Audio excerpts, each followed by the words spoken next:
toi petit, écoute-moi gamin. Je vais te raconter l'histoire de l'être humain. Au début y'avait rien, au début c'était bien. La nature avançait, y'avait pas de chemin. Puis l'homme a débarqué avec ses grands souliers, des coups de pied dans la gueule pour se faire respecter. Bonsoir. Bonsoir à toutes et à tous et bienvenue au Talk Series numéro 4. Nous sommes très heureux de vous accueillir au Quartier des Serres pour cette 4e édition donc, de Talk Series, rencontre entre marques éthiques et engagées de la France à l'île Maurice.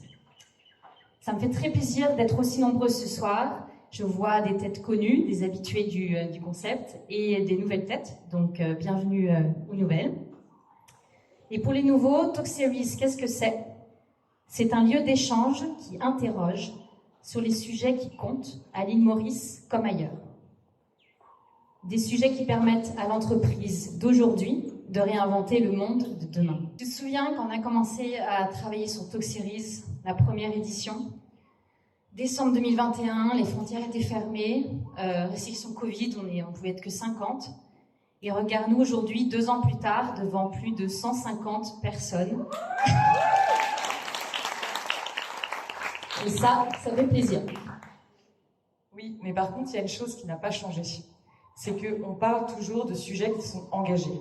Parce que chez Attitude, nous n'avons pas fini de nous déconstruire et d'avancer sur nos engagements. S'il y a bien des sujets qui nous animent chez Attitude, ce sont des sujets environnementaux et sociétaux qui impactent l'île Maurice. Et en tant qu'entreprise à mission, nous sommes absolument convaincus que nous portons un message. Et ce message peut s'inscrire dans la tête de toutes les personnes qui croiseront un jour notre chemin.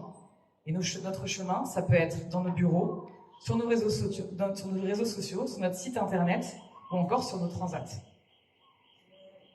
L'agence Reach, qui étudie les tendances du marketing d'influence, s'est concentrée sur la perception des influenceurs sur leur audience. On constate une proportion grandissante d'internautes qui sont prêtes à se désabonner d'influenceurs qui perpétuent le monde d'avant. En effet, à la question « Qu'est-ce qui pourrait vous faire arrêter de suivre un influenceur ?», 51% des interrogés répondent s'il pousse à la surconsommation. 35% s'ils promeuvent des marques ou des produits non éthiques. Et 2/3 des utilisateurs de réseaux sociaux souhaitent que l'influence évolue vers plus de responsabilité et plus d'éthique. 49% pensent que les influenceurs ont un devoir d'agir pour un monde plus durable. Et en fait, qu'est-ce que c'est un influenceur ? Un influenceur, c'est une personne, une entreprise, une organisation qui atteint une audience, tout simplement. Alors chez Attitude, depuis longtemps qu'on en parle et qu'on agit, on s'est dit, discutons avec des personnes qui influencent et qui ont fait bouger les choses. Des personnes aux visions grandissantes, créatives et innovantes. Nos recherches nous ont donc amenés en France, à Bordeaux, à Lyon ou encore à Marseille, et nous sommes particulièrement honorés d'accueillir ce soir Élodie Fagot, fondatrice de Tea Heritage, Magali Avignon, fondatrice de Enamora, et Alison Cavaillé, fondatrice de Tajine Banane. Nous avons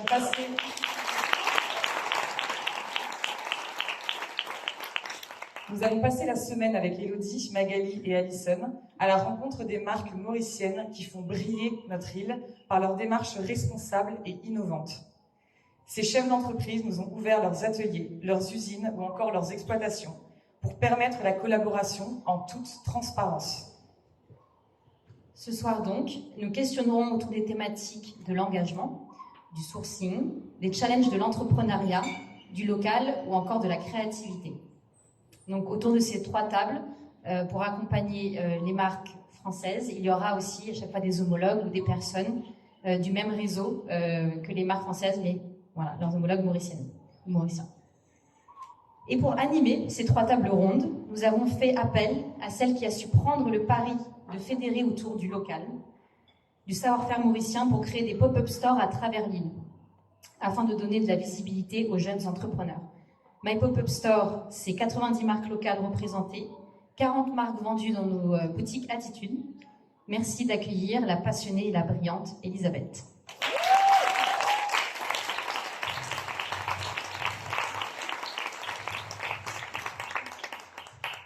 Donc, bonsoir à tous. Merci de répondre présent. Je suis très honorée d'être là ce soir devant vous pour exprimer le travail mené depuis quelques années et de pouvoir vous présenter donc ces 3 belles marques françaises et leurs homologues mauriciens, donc nos artisans et nos designers mauriciens qui œuvrent chaque jour pour que l'entreprise soit engagée et éthique. Donc je vais, excusez-moi, hein, c'est la première fois que je fais ça. Donc je suis honorée mais aussi un peu flippée. Donc je reprends là où j'en étais, pardon. Donc sur cette première table ronde, nous avons décidé de parler d'un sujet, le thé, les plantes et les fruits, comme étant des sources d'inspiration et d'innovation pour nos entrepreneurs ici présents. Donc je voudrais inviter Élodie, Alexandre et Fabien à me rejoindre.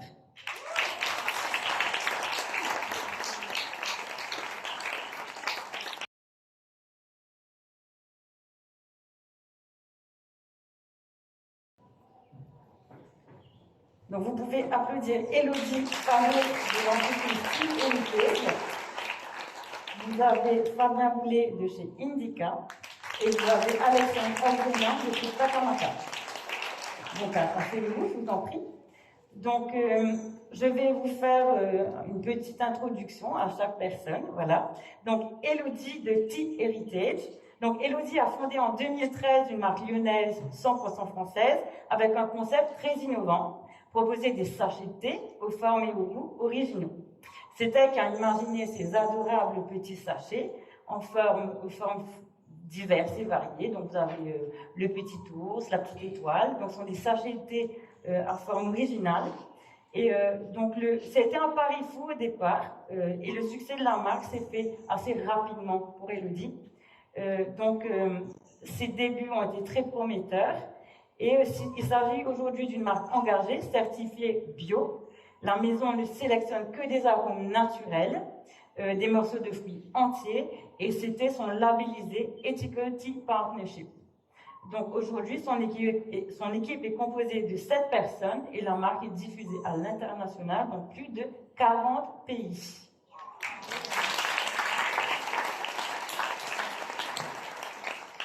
Je vous présente donc Alexandre Oxenham de chez Takamaka. Donc Alexandre est un œnologue de formation, passionné par son métier et riche de nombreuses années d'expérience, notamment en France et en Afrique du Sud. Alexandre revient à Maurice afin d'y sceller 2 passions, son île natale et, bien entendu, le vin. Voilà. Qui est un merveilleux breuvage dont il a fait son métier. Voilà. Donc, son expertise et sa persévérance, ainsi que sa créativité, permettent de donner naissance à Takamaka, une marque de vin de litchi unique au monde, je tiens à le préciser pour ceux qui ne savaient pas, caractérisée par la fraîcheur et la saveur originale de ses vins. Takamaka constitue une expérience gustative 100% locale et respectueuse de l'environnement. Voilà pour Alexandre. Et je voulais aussi vous présenter Fabien Boulet de chez Indica. Donc Fabien Boulet est un Mauricien titulaire d'un doctorat en neuropharmacologie et le fondateur de Indica. Des produits 100% naturels, disponibles sous différentes formes. Vous avez les poudres nutritives, vous avez les capsules de plantes séchées, vous avez des tisanes médicinales et des mélanges d'huiles essentielles et végétales. Donc l'océan Indien étant un berceau ancestral du remède par les plantes, voilà, Indica souhaite aujourd'hui transformer ces plantes à partir de données scientifiques. Donc il y a énormément de recherches scientifiques qui sont faites pour permettre à Indica aujourd'hui de travailler, et ce à travers un laboratoire qui s'appelle Axonoma, également fondé par Fabien. Donc la marque ambitionne de valoriser la biodiversité de notre île et le patrimoine botanique des îles de l'océan Indien, et ainsi pouvoir proposer des produits qui préviennent, soulagent et guérissent des maladies pour contribuer au bien-être de la population. Donc voilà pour cette introduction.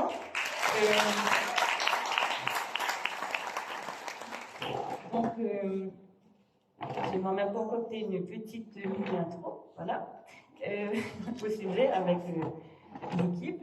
Donc, Ce sont des marques enthousiastes et innovantes. Les invités de notre première table ronde ont transformé un produit basique en un produit original. De plantes aux feuilles, de fruits en fleurs, de fleurs en fruits aussi. Nous avons voulu réunir les entreprises pour lesquelles la nature est à la source de l'innovation.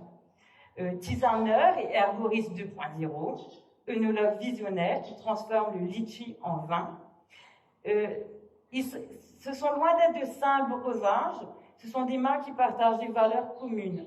Ce sont des marques qui aujourd'hui ont à cœur la promotion d'une agriculture durable et responsable, biodiversité locale, confection artisanale, produits biologiques, tout ça dans un esprit de famille et de partage.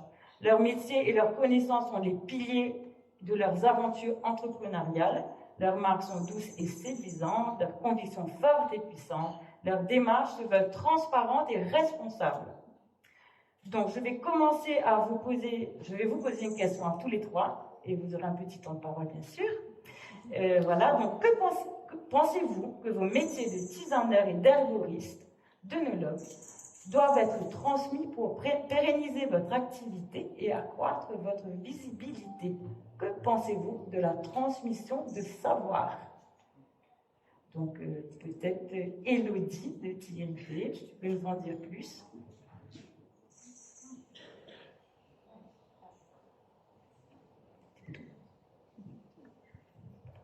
Là, je crois que c'est bon.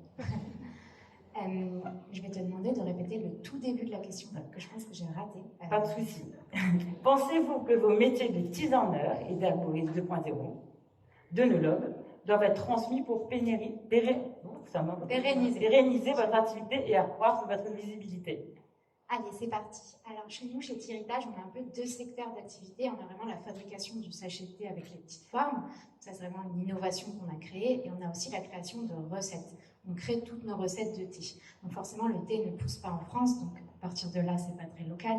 Mais ce qu'on a voulu faire, c'est de réinventer le thé différemment. De pouvoir utiliser des ingrédients de chez nous qui sont proches localement, avec des noix de Grenoble, les fruits. Enfin, en France, on a quand même beaucoup de choses.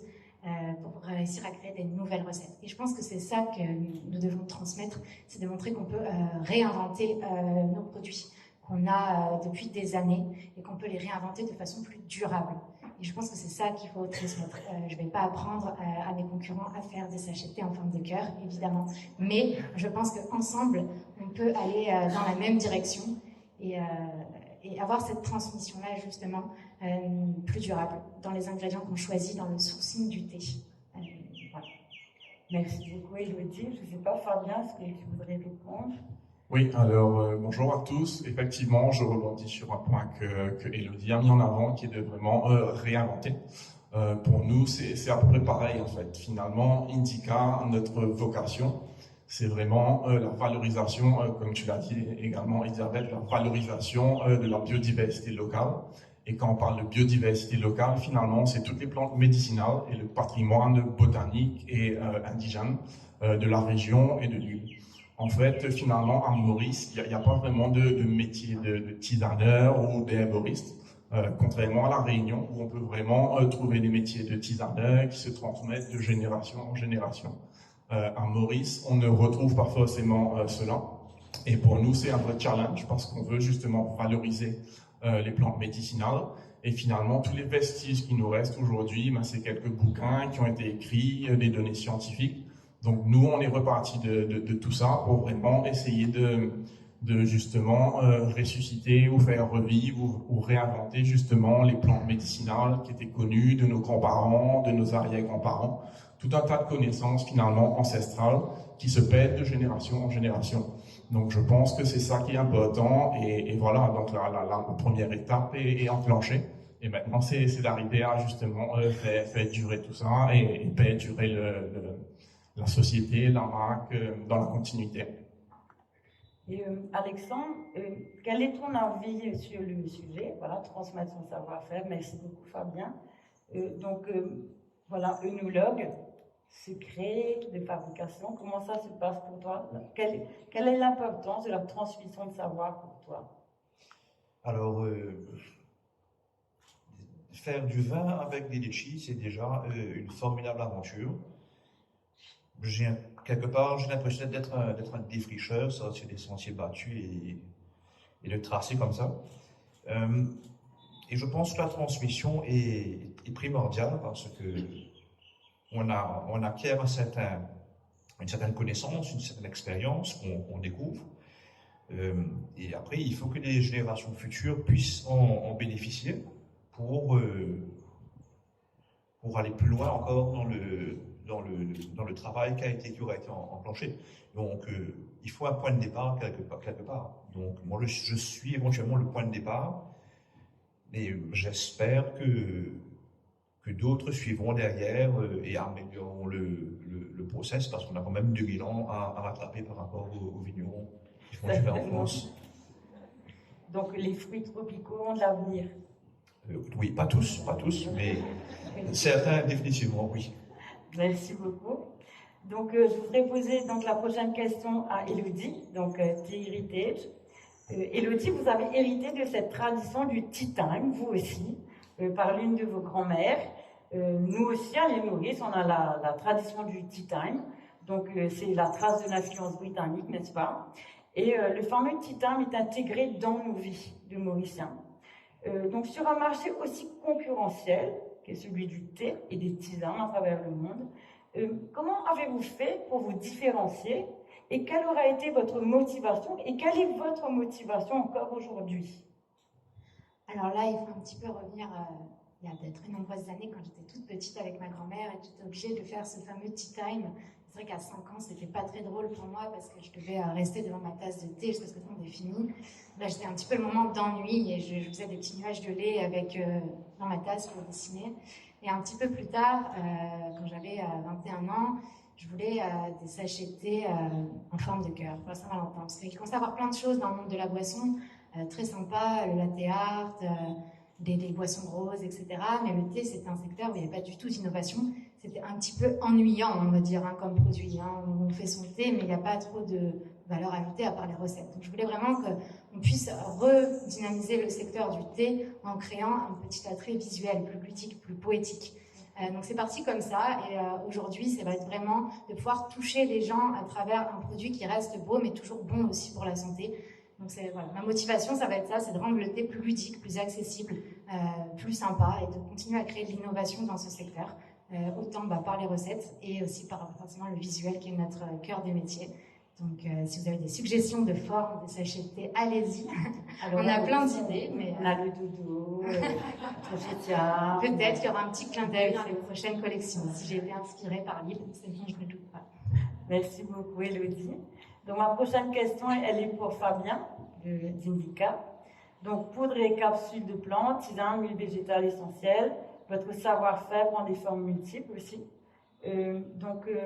Selon toi, est-ce que le marché mauricien est déjà saturé ou est-ce qu'il est limité dans ce domaine? Et qu'en est-il de ton désir de voir étendre ta marque et tes produits sur les marchés extérieurs?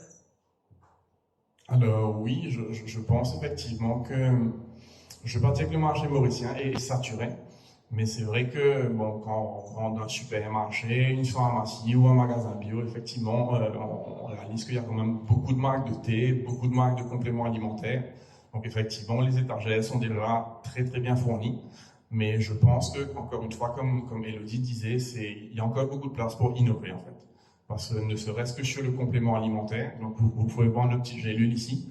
Quand on rentre dans une pharmacie, on va réaliser que toutes les marques qu'on va acheter, je ne vais pas en citer, mais vous les connaissez, elles viennent d'ailleurs. Donc je pense que l'innovation, c'est d'essayer de créer des marques locales, avec justement du patrimoine local, des plantes médicinales locales ou régionales, et aussi d'innover par le fait que vous pouvez voir nos packaging, c'est des packaging justement éco-responsables, bio, des flacons en verre, des bouchons en bambou, ce qui n'est pas le cas de toutes les marques qu'on va retrouver dans les pharmacies où les piluliers sont en plastique.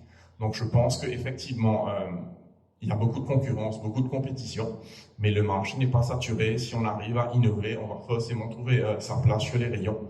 Et je pense aussi que le marché est en pleine évolution, parce que moi je suis rentré à Maurice depuis 6 ans.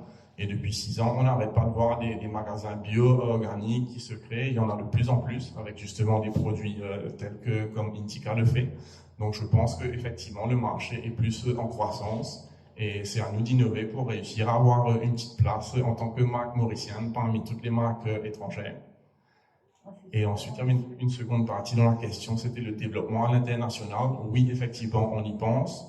On a déjà beaucoup de touches, beaucoup d'intérêt, mais enfin, la marque existe Indica que depuis 1 an sur le marché mauricien. Donc pour nous d'abord, c'est de faire un peu nos preuves sur le marché mauricien, d'étoffer un peu la gamme, parce qu'aujourd'hui on a uniquement 17 produits. Donc on veut vraiment arriver à une gamme vraiment complète d'une 50aine, une 60aine de produits. Et quand on sera prêt à le faire, il faudra effectivement aller sur l'international avec tous les challenges que ça comporte en termes de scalability et de production. Ben, merci beaucoup, Fabien. Super.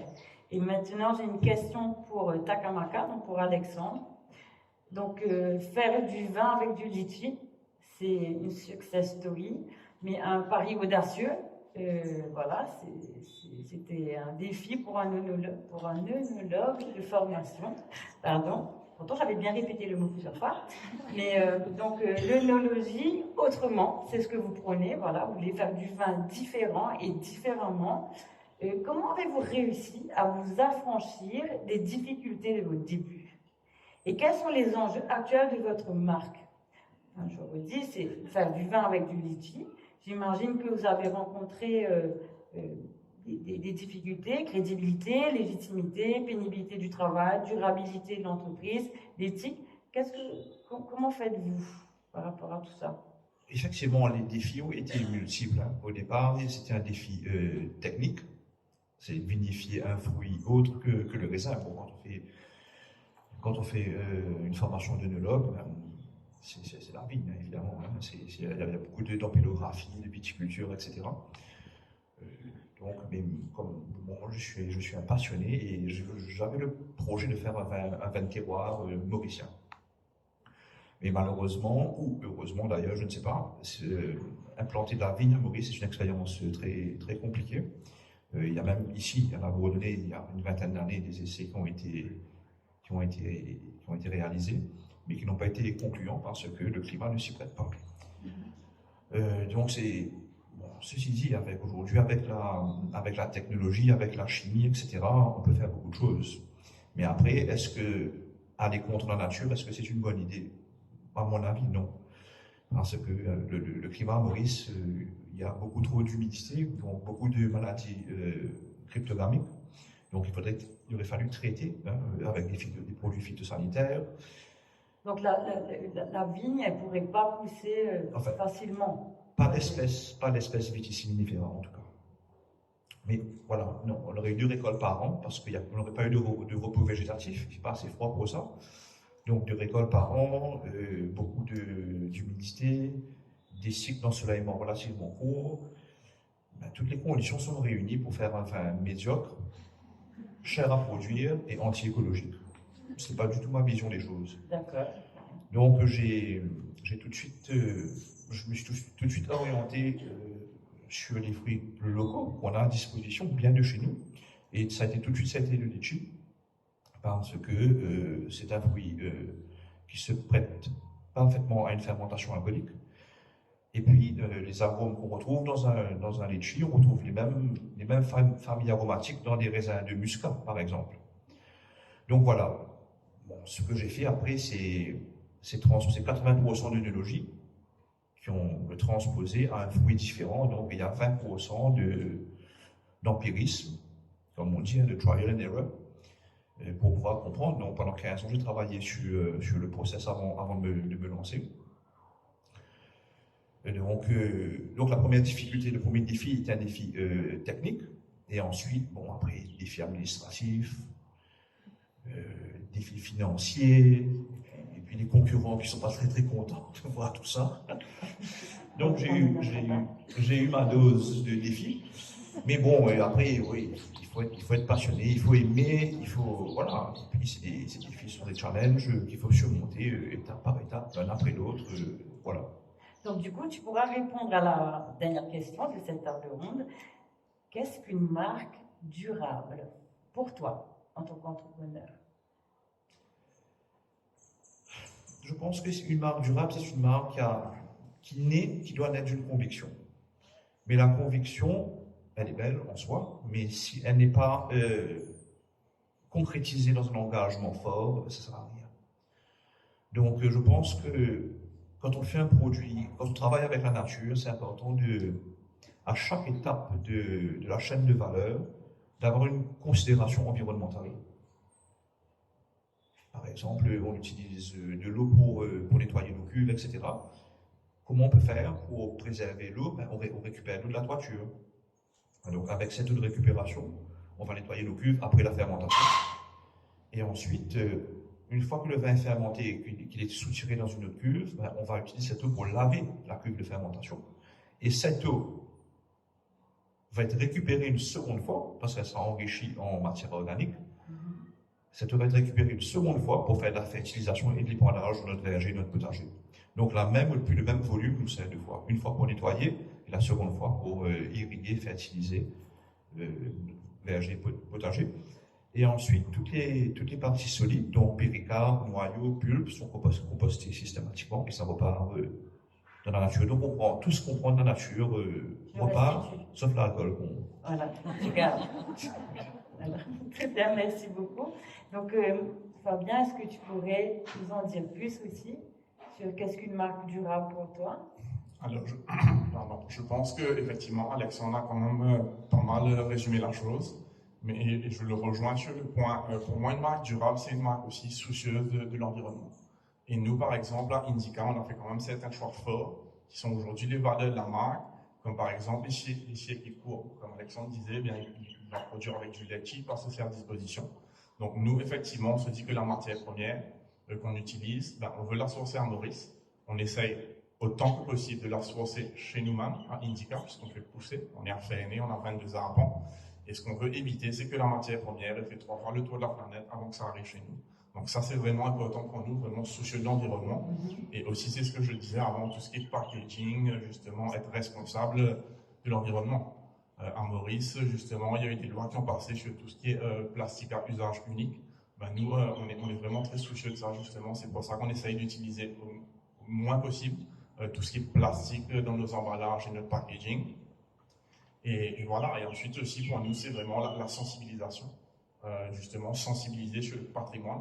Donc, bien évidemment, on communique sur nos produits, mais pas uniquement. On veut communiquer sur le patrimoine botanique de l'île, justement sur les plantes médicinales qui existent, essayer de valoriser tout ça pour que les gens comprennent que finalement, au lieu d'acheter un médicament qui sort des quatre coins de la planète, on peut trouver des plantes qui vont guérir de tous nos maux du quotidien à Maurice dans son jardin.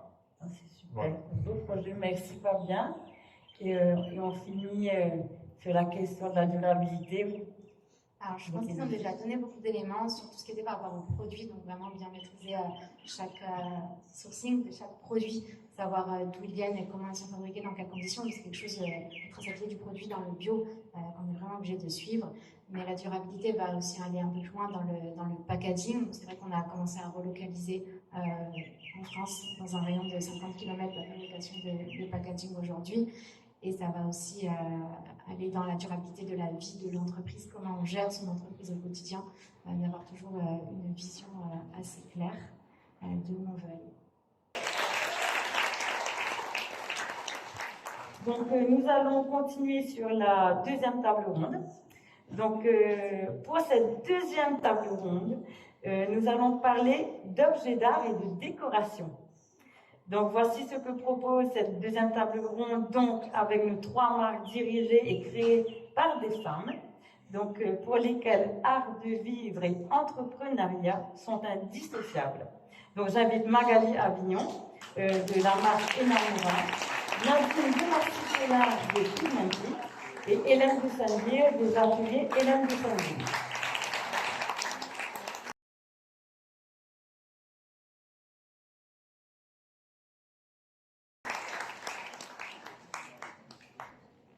Merci Magali, bonjour Nadine, coucou Hélène. Donc comme pour le premier round, je vais vous faire une petite introduction à chaque marque, voilà, afin de vous situer chaque personne et son contexte de travail. Donc Magali Avignon de Enamora. Donc, Enamora est une marque innovante qui prend sa source dans le sud de la France, de Marseille au Luberon. Magali, la créatrice d'Enamora, nous invite au voyage, à découvrir la Provence et à épouser le concept du slow living. Enamora propose des maisons de vacances dans le sud de la France, des lieux rénovés avec soin et amour par Magali, où les savoir-faire artisanaux de Provence sont valorisés. En parallèle de ces maisons, qui proposent tout un art de vivre, Enamora propose également des collections d'objets d'usage ancestraux revisités pour les maisons du Sud et surtout façonnés par la main en Provence. Ce sont des objets que Magali a à cœur de faire découvrir avec le savoir-faire provençal, et tout cela donne naissance à des collections d'objets qu'on nommera d'intemporels en collaboration avec d'autres artisans. Donc, les collections de Magali, dans ces collections, on y retrouve de la porcelaine, de la terre cuite, de la terre mêlée estampée, du grès émaillé, de très beaux luminaires et de la vaisselle. Donc, ce sont non seulement des maisons authentiques que propose la marque, mais ce sont des créations artisanales, des collections exclusives, fièrement provençales. Donc, Magali, bienvenue à Mix.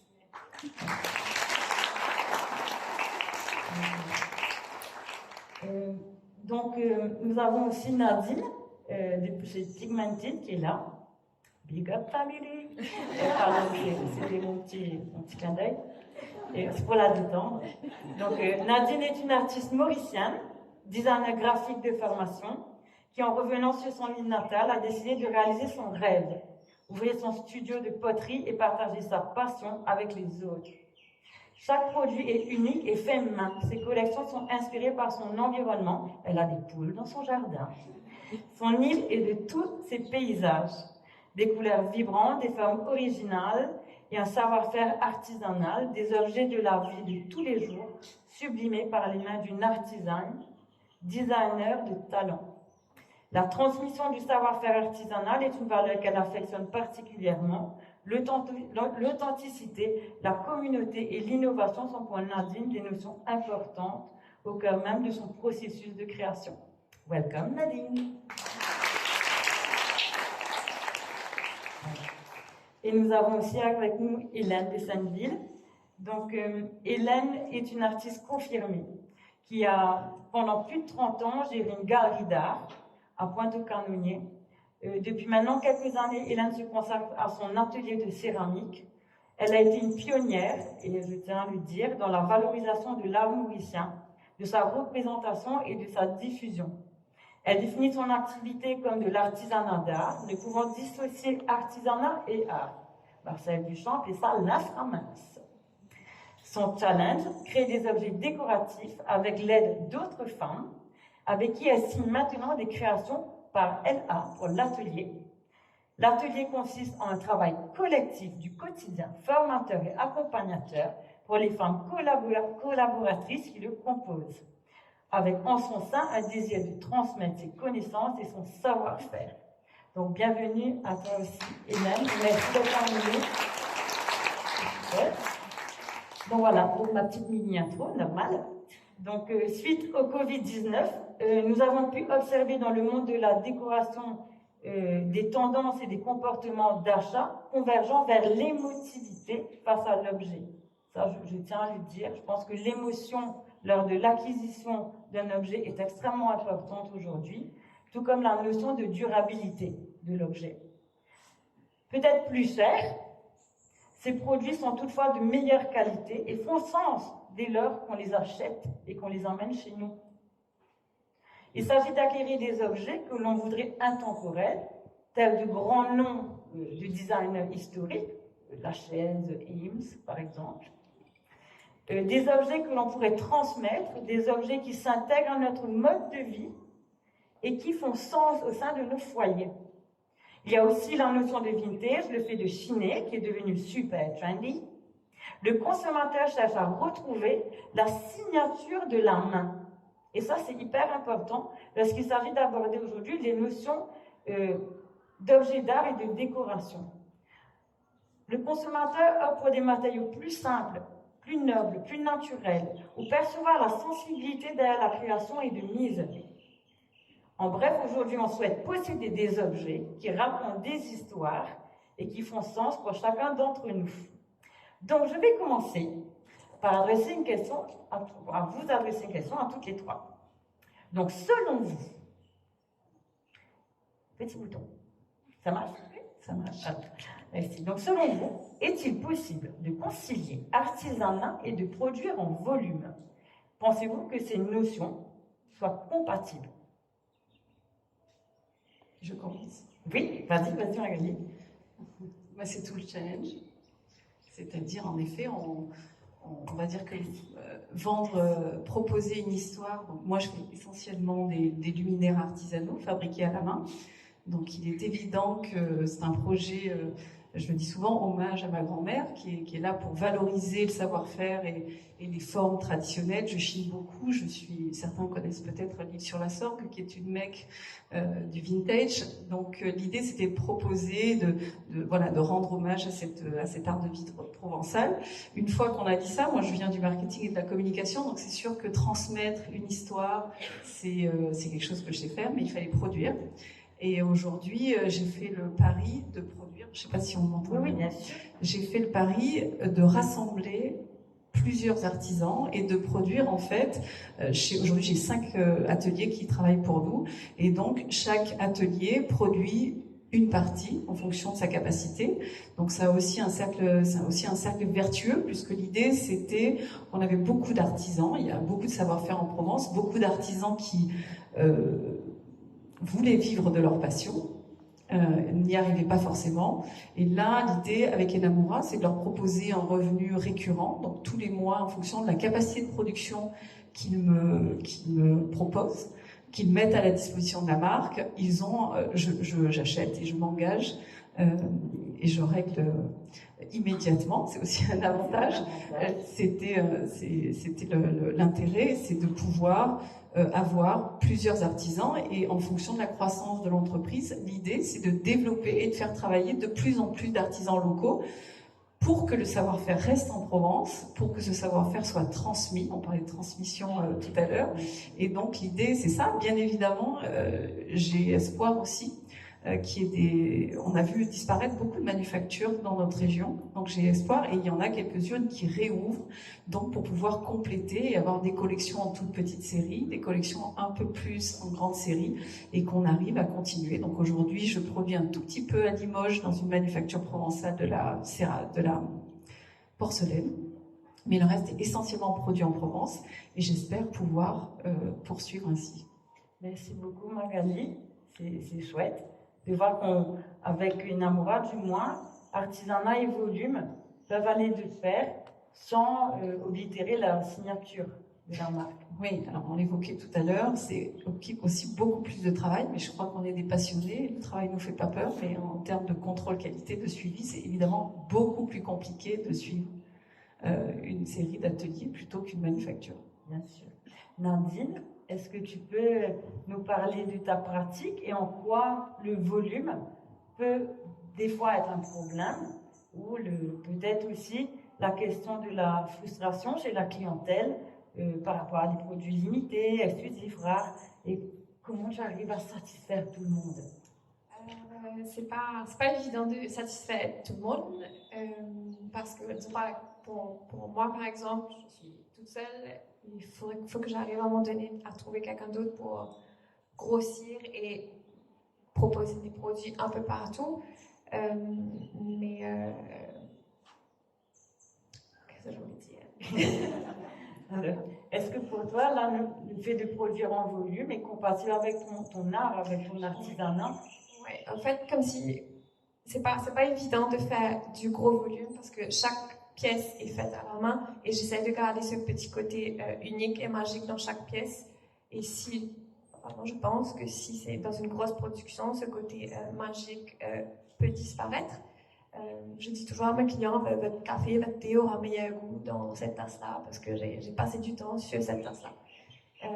Donc voilà, pour moi c'est un challenge de faire ça en gros volume et de calmer aussi la clientèle. Désolée, ça prend 3 semaines. Donc avoir un bon problème à la fois. Oui. Voilà. Et toi, Hélène, qu'en penses-tu du volume et artisanat? Alors moi, je vais me situer peut-être entre Inamura et Pigmentine.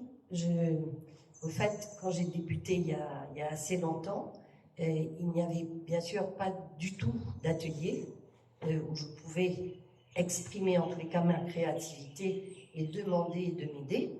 Et donc j'ai monté mon atelier. Je me suis dit, ben, ça va être plus simple, je vais le faire.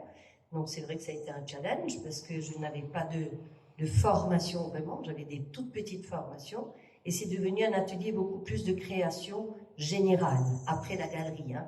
À côté de la galerie, il y avait cet atelier, parce qu'une galerie d'art ne suffisait pas, ne s'auto-finançait pas suffisamment. Et c'est devenu une passion. Donc j'ai gardé aujourd'hui cet atelier.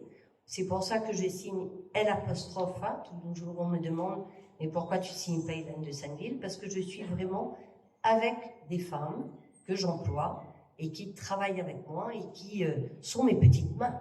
Donc, je trouvais pas très sympathique de prendre la signature et de ne pas leur rendre ça. Et pour rebondir dessus, je crois qu'on peut faire du volume avec de l'artisanat, moi personnellement, avec mon expérience. Je crois qu'on peut garder l'authenticité.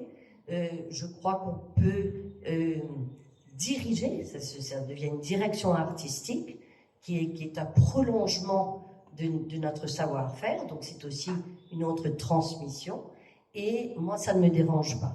Et dans le contexte mauricien, ça ne me dérange pas parce qu'on ne peut pas travailler qu'avec du local, et notre international, c'est le tourisme. Donc j'exporte à travers le touriste, et donc je peux grossir. Si je reste que sur le local, je peux comprendre que ma tasse est unique. Oui. Mais je me suis organisée, moi, à pouvoir faire un mini-volume. Hein. On s'entend bien. Oui. Voilà. Merci beaucoup, Hélène. C'est toujours intéressant de prendre en compte ce genre de notions quand on est entrepreneur créatif. Et moi, en tout cas, je suis contente que vous puissiez en parler librement. Donc, j'ai une question pour toi, Magali. De la marque Inamura. Penses-tu que faire de l'intemporel, donc un design, proposer des objets d'art intemporels, est-ce que l'intemporel vient répondre aux tendances incessantes, au fait d'avoir toujours du trend, de la mode, etc. Et comment contrer le besoin de renouveler tout le temps les collections, etc. Alors, c'est vrai que Inamura, c'est à la base, quand même, à sa genèse même, un projet de transmission et d'intemporalité. C'est de dire, on m'a transmis une culture de l'objet d'usage provençal, une culture de ses savoir-faire, et l'idée, c'est de les rendre intemporels. C'est pas forcément de suivre les modes, c'est de dire, ces objets-là, moi je fais des luminaires qui sont en céramique ou tressés, enfin j'utilise tous les savoir-faire, et ils existent déjà depuis plusieurs générations. Et donc, l'idée, c'est plutôt de les mettre en lumière, d'exploiter le savoir-faire ou l'expérience que j'ai eue par le passé, et de dire, voilà, aujourd'hui, la Provence, dans le monde entier, on a quand même une vision assez un peu... désuète. Et l'idée, c'est de dire, voilà, je vais aussi montrer une vision de la Provence qui n'est pas une vision que l'on a généralement, parce que c'est une vision beaucoup plus authentique, beaucoup plus proche du fait main, de la terre, du rural. Moi, je viens d'une famille de paysans et je revendique que ce projet, c'est rendre hommage aux femmes qui ont eu moins de lumière par le passé, et c'est aussi une manière de transmettre cet art de vivre à mes filles. Avant toute chose, ce projet vient de cette volonté intime, personnelle. Et Namura, c'est tiré du mot l'amoureuse en provençal. Donc c'est vraiment un projet au départ dans ma sphère familiale qui aujourd'hui prend sens ailleurs. Mais l'idée, c'est vraiment de mixer à la fois des formes intemporelles et des savoir-faire. Donc je vais par exemple, on a connu certaines formes, là on voit qu'il y a une lisette qui a des formes où c'était des suspensions émaillées qu'on voyait dans nos granges, nos cuisines. Et aujourd'hui, je vais utiliser la même forme, mais avec aussi un savoir-faire ancestral qui est le grès ou la terre mêlée, qui vient de la région d'Apt. Donc en fait, il y a un léger twist, mais qui correspond à une envie vraiment très personnelle et qui fait que on continue et ça reste un objet intemporel. Il n'y a pas de vocation à devenir un produit de mode, surtout parce que l'idée, c'est vraiment que on transmette cet objet. On achète un luminaire Enamora. Si tu l'achètes, c'est pour toi, c'est pour ta fille, ton fils, ta petite fille. Ce n'est pas pour être à la mode aujourd'hui. Voilà, c'est ça. Je suis d'accord.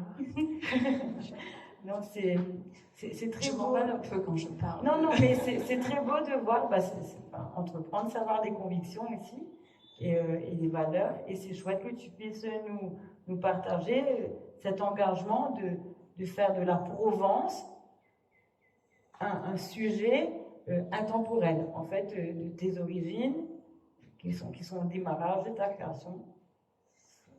C'est une démarche intemporelle en soi. Tout à fait. Après, je pense qu'on crée, moi aujourd'hui je chine beaucoup, donc de temps en temps je vais trouver un nouvel objet. J'ai une collection assez importante puisque je chine depuis que je suis toute petite, mon argent de poche passé sur les marchés de la région. Et c'est vrai qu'aujourd'hui je trouve un objet, il va m'inspirer parce que je vais faire des recoupements entre... Voilà, et puis c'est vrai qu'on m'a transmis, ma grand-mère, toutes ces années avant de décéder, à classer dans des caisses des objets qu'elle a répartis pour ses petits-enfants et qu'elle nous a transmis. Et de temps en temps, je pioche un de ces objets, puis je vais les réinterpréter avec un artiste. Voilà, j'ai fait des assiettes calendaires. Bon, voilà, je ne vais pas raconter tout ça, mais voilà, c'est vraiment très personnel. Ça n'a vraiment pas vocation à être à la mode. Par chance, ça plaît. Ça fonctionne. Merci beaucoup, Magali. Donc, je voudrais poser la prochaine question à Hélène et Nadine, en fait. Avec une capacité de production limitée, quel serait, selon vous, le modèle de vente à privilégier pour vous aujourd'hui? Parce qu'on parlait juste avant d'artisanat et de volume. On a parlé d'intemporalité. Mais aujourd'hui, pour pouvoir véhiculer son message, son engagement, ses convictions en étant artisane ou artisane d'art, comme tu t'es définie, Hélène.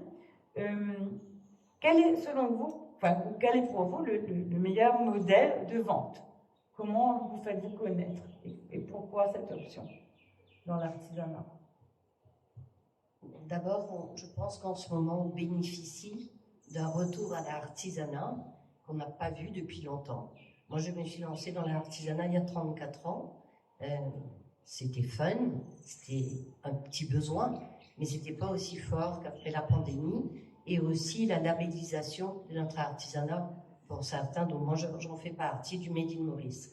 Donc, c'est quelque chose de très fort, ça. Aujourd'hui, le meilleur moyen, moi, j'ai pas tellement envie d'aller ouvrir un site en ligne parce que j'ai pas envie de perdre ma liberté. Ça, c'est impossible. J'ai pas envie de travailler quand j'ai pas envie de travailler. J'ai pas envie d'aller poster une assiette. Donc ça, j'ai pas envie de m'organiser non plus. Donc c'est conscient, Hélène. Voilà. Donc voilà, parce qu'au fait, il faut être en phase avec ce qu'on est. Moi, je suis en phase avec ma création sur l'île. Mon intemporalité, c'est l'île Maurice. J'ai pas eu besoin d'autre chose.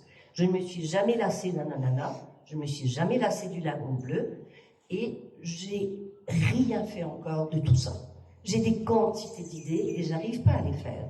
Donc, la meilleure façon de la vendre, c'est de créer, de le développer, et puis, mon public va se rassembler à un moment autour de moi. Et peut-être que là, je vais donner un coup d'accélération. Je ne vais pas m'asseoir sur... Et où aurais-tu souhaité qu'ils se rassemblent? En présence. Donc, pas de simple vente en ligne, par exemple. Pour moi, aujourd'hui. Par exemple. Ben, comme je disais, il y a le marché local. Alors, le marché local, ce sont aussi les étrangers qui habitent Maurice, qui constituent une jolie clientèle. Et il y a les hôtels. Il y a le tourisme de passage. Donc, déjà, ces deux marchés, si on peut les capter, on est déjà bien à l'aise. Si on sait se renouveler, si on travaille un peu dur, mais ça, je crois que c'est un ADN commun aux entrepreneurs, je crois que on a les plateformes, on a quand même une hôtellerie magnifique, donc on a des boutiques, et on a les pop-up stores, les boutiques locales, et vous vous débrouillez à mettre en valeur. Moi, ça me satisfait. Je suis un atelier, je suis heureuse d'être dans mon atelier. Par contre, on peut venir à mon atelier. Je vais manger personne, mais je vais favoriser la visite de mon atelier comme un voyage, comme une expérience, comme un partage. Mais je ne vais pas favoriser mon atelier comme un point de vente. Je compte sur les autres. Merci Hélène. Et toi Nadine? Moi aussi c'est pareil, comme Hélène, mon atelier reste mon petit cocon. Je pense pas qu'un jour mon atelier deviendra comme une boutique. Il y a déjà des plateformes pour ça, comme My Pop-Up Store, chacun son travail. Donc oui, moi ce serait toujours les points de vente un peu partout dans Maurice et toujours rester très minime. Donc 3-4 boutiques dans Maurice parce que je n'arrive pas non plus à supply pour tout le monde. Moi c'est déjà beaucoup aussi sur Instagram. Donc premier arrivé, premier servi. Et après ça va dans les boutiques. Et sinon j'ai un projet à venir aussi, peut-être les ventes en ligne. Moi ça m'intéresse, mais je ne suis pas 100% sûre que les Mauriciens soient prêts pour ça. Donc on va essayer. Sois pionnière. Mais oui, c'est la musique en ligne. Mais voilà. Merci beaucoup Nadine. Donc, et j'ai une dernière question pour vous. Donc, femme entrepreneur, qu'est-ce que pour vous une marque durable? Alors, une marque durable, je dis tout à l'heure, Enamora, par essence, est une marque fabriquée en Provence et qui a vocation à être un produit qui ne se jette pas, puisqu'on a aussi, comme je disais tout à l'heure, l'idée c'est pas de vendre un luminaire, c'est de vendre une histoire qui va se transmettre comme un livre qu'on transmet avec une histoire dedans et qu'on va raconter au fur et à mesure à ses enfants, ses petits-enfants. Et c'est alors évidemment pour soutenir ce projet-là, j'ai aussi des idées de réparation, d'offrir un service de réparation. Alors tout à l'heure tu m'as aidé puisqu'il y a une technique japonaise. Le voilà, avec la dorure. Konsugi. Voilà, donc guérir la céramique par l'or. C'est que voilà, donc c'est magnifique et ça, la réparation se voit. Je ne sais pas si vous connaissez, se voit et garde les traces de la cicatrice et du temps. Et donc j'aimerais pouvoir proposer quand un luminaire est brisé qu'il puisse revenir et repartir pour que jamais. Et mon rêve ultime, c'est peut-être de trouver un jour qu'une de mes petites filles, petits-fils trouve sur le marché de Tursorg un luminaire Enamora qui c'est dans les futures générations. Alors une fois qu'on a raconté ça, eh bien on est face à la difficulté que l'on rencontre tous, c'est qu'un luminaire, évidemment tous les abat-jours sont fabriqués en Provence. Ensuite je vais sourcer le fil en Italie, mais quid de la douille? J'ai encore pas trouvé de douille, de composants électriques fabriqués en Provence et encore même pas en France. Donc évidemment c'est un combat que l'on mène tous. Soit on essaie de trouver des... Voilà, donc je réfléchis sans cesse ce design qui est un design inspiré des luminaires anciens. Comment le contourner? Parce que là on voit une douille très apparente qui fait partie du design. Est-ce que demain je vais la faire disparaître? Comment je vais réinventer la douille? Ou est-ce qu'on va, et l'idée d'être ici aussi, c'est de continuer à évangéliser pour qu'il y ait des investisseurs et des gens qui viennent réindustrialiser la France, les régions. Voilà. Donc là, c'est un défi incroyable et passionnant. Moi, j'aime beaucoup les problèmes de type de je vends plus, donc comment m'organiser pour vendre plus. Donc je serais ravie de pouvoir être plus durable encore dans chaque petit espace. Et aujourd'hui, je viens de passer une semaine ici exceptionnelle. Et tout de suite, je me dis, mais voilà, chaque semaine, on nous dit, j'habite en Nouvelle-Calédonie, je voudrais distribuer les lampes Enamora, j'habite en Pologne, j'habite à Los Angeles. Donc on fait face à ces problématiques-là.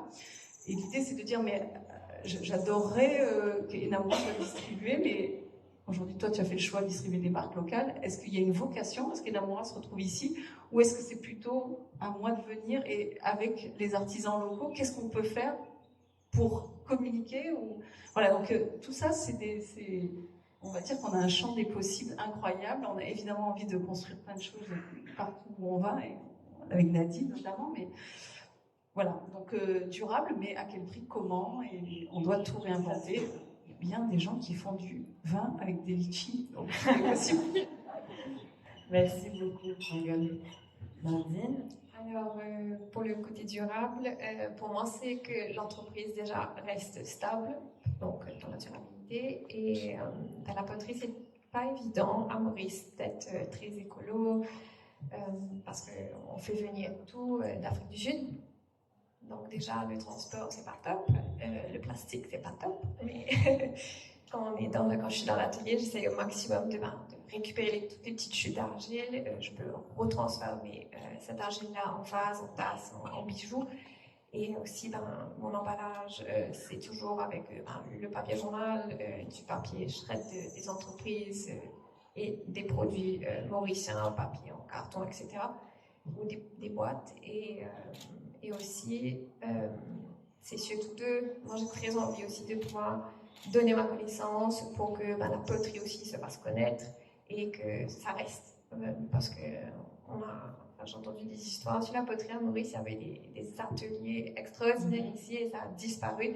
Là, c'est en train de revenir. Et, donc, je souhaite comme si que la poterie continue à grandir et à se développer. Donc, voilà. Donc, être une marque durable pour toi, c'est aussi de transmettre. Oui. La durabilité se fait dans la transmission du savoir-faire. Oui, c'est de transmettre. Et moi, un rêve un jour, c'est d'avoir mon atelier café, d'avoir des tours partout, et tout le monde fait la poterie, et tout le monde est content. C'est un beau projet. Oui, il y a tellement de projets. Et pour toi, Hélène, pour finir?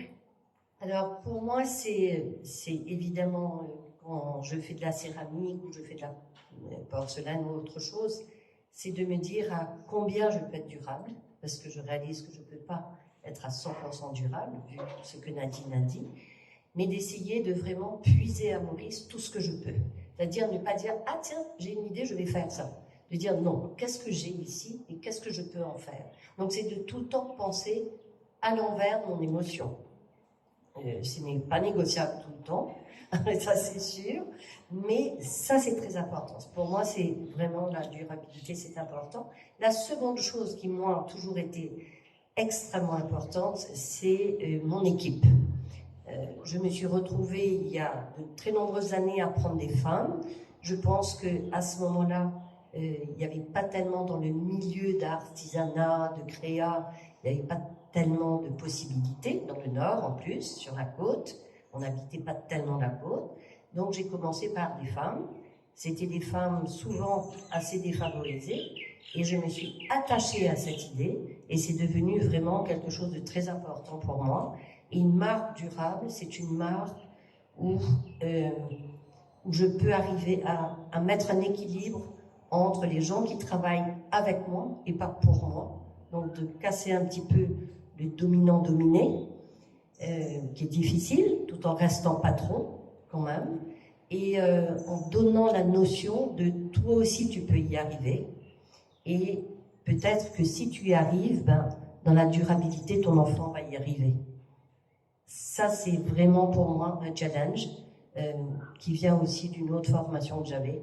Mais c'est pas que le déchet, c'est le déchet et. Merci beaucoup, Hélène. Merci à tous les trois.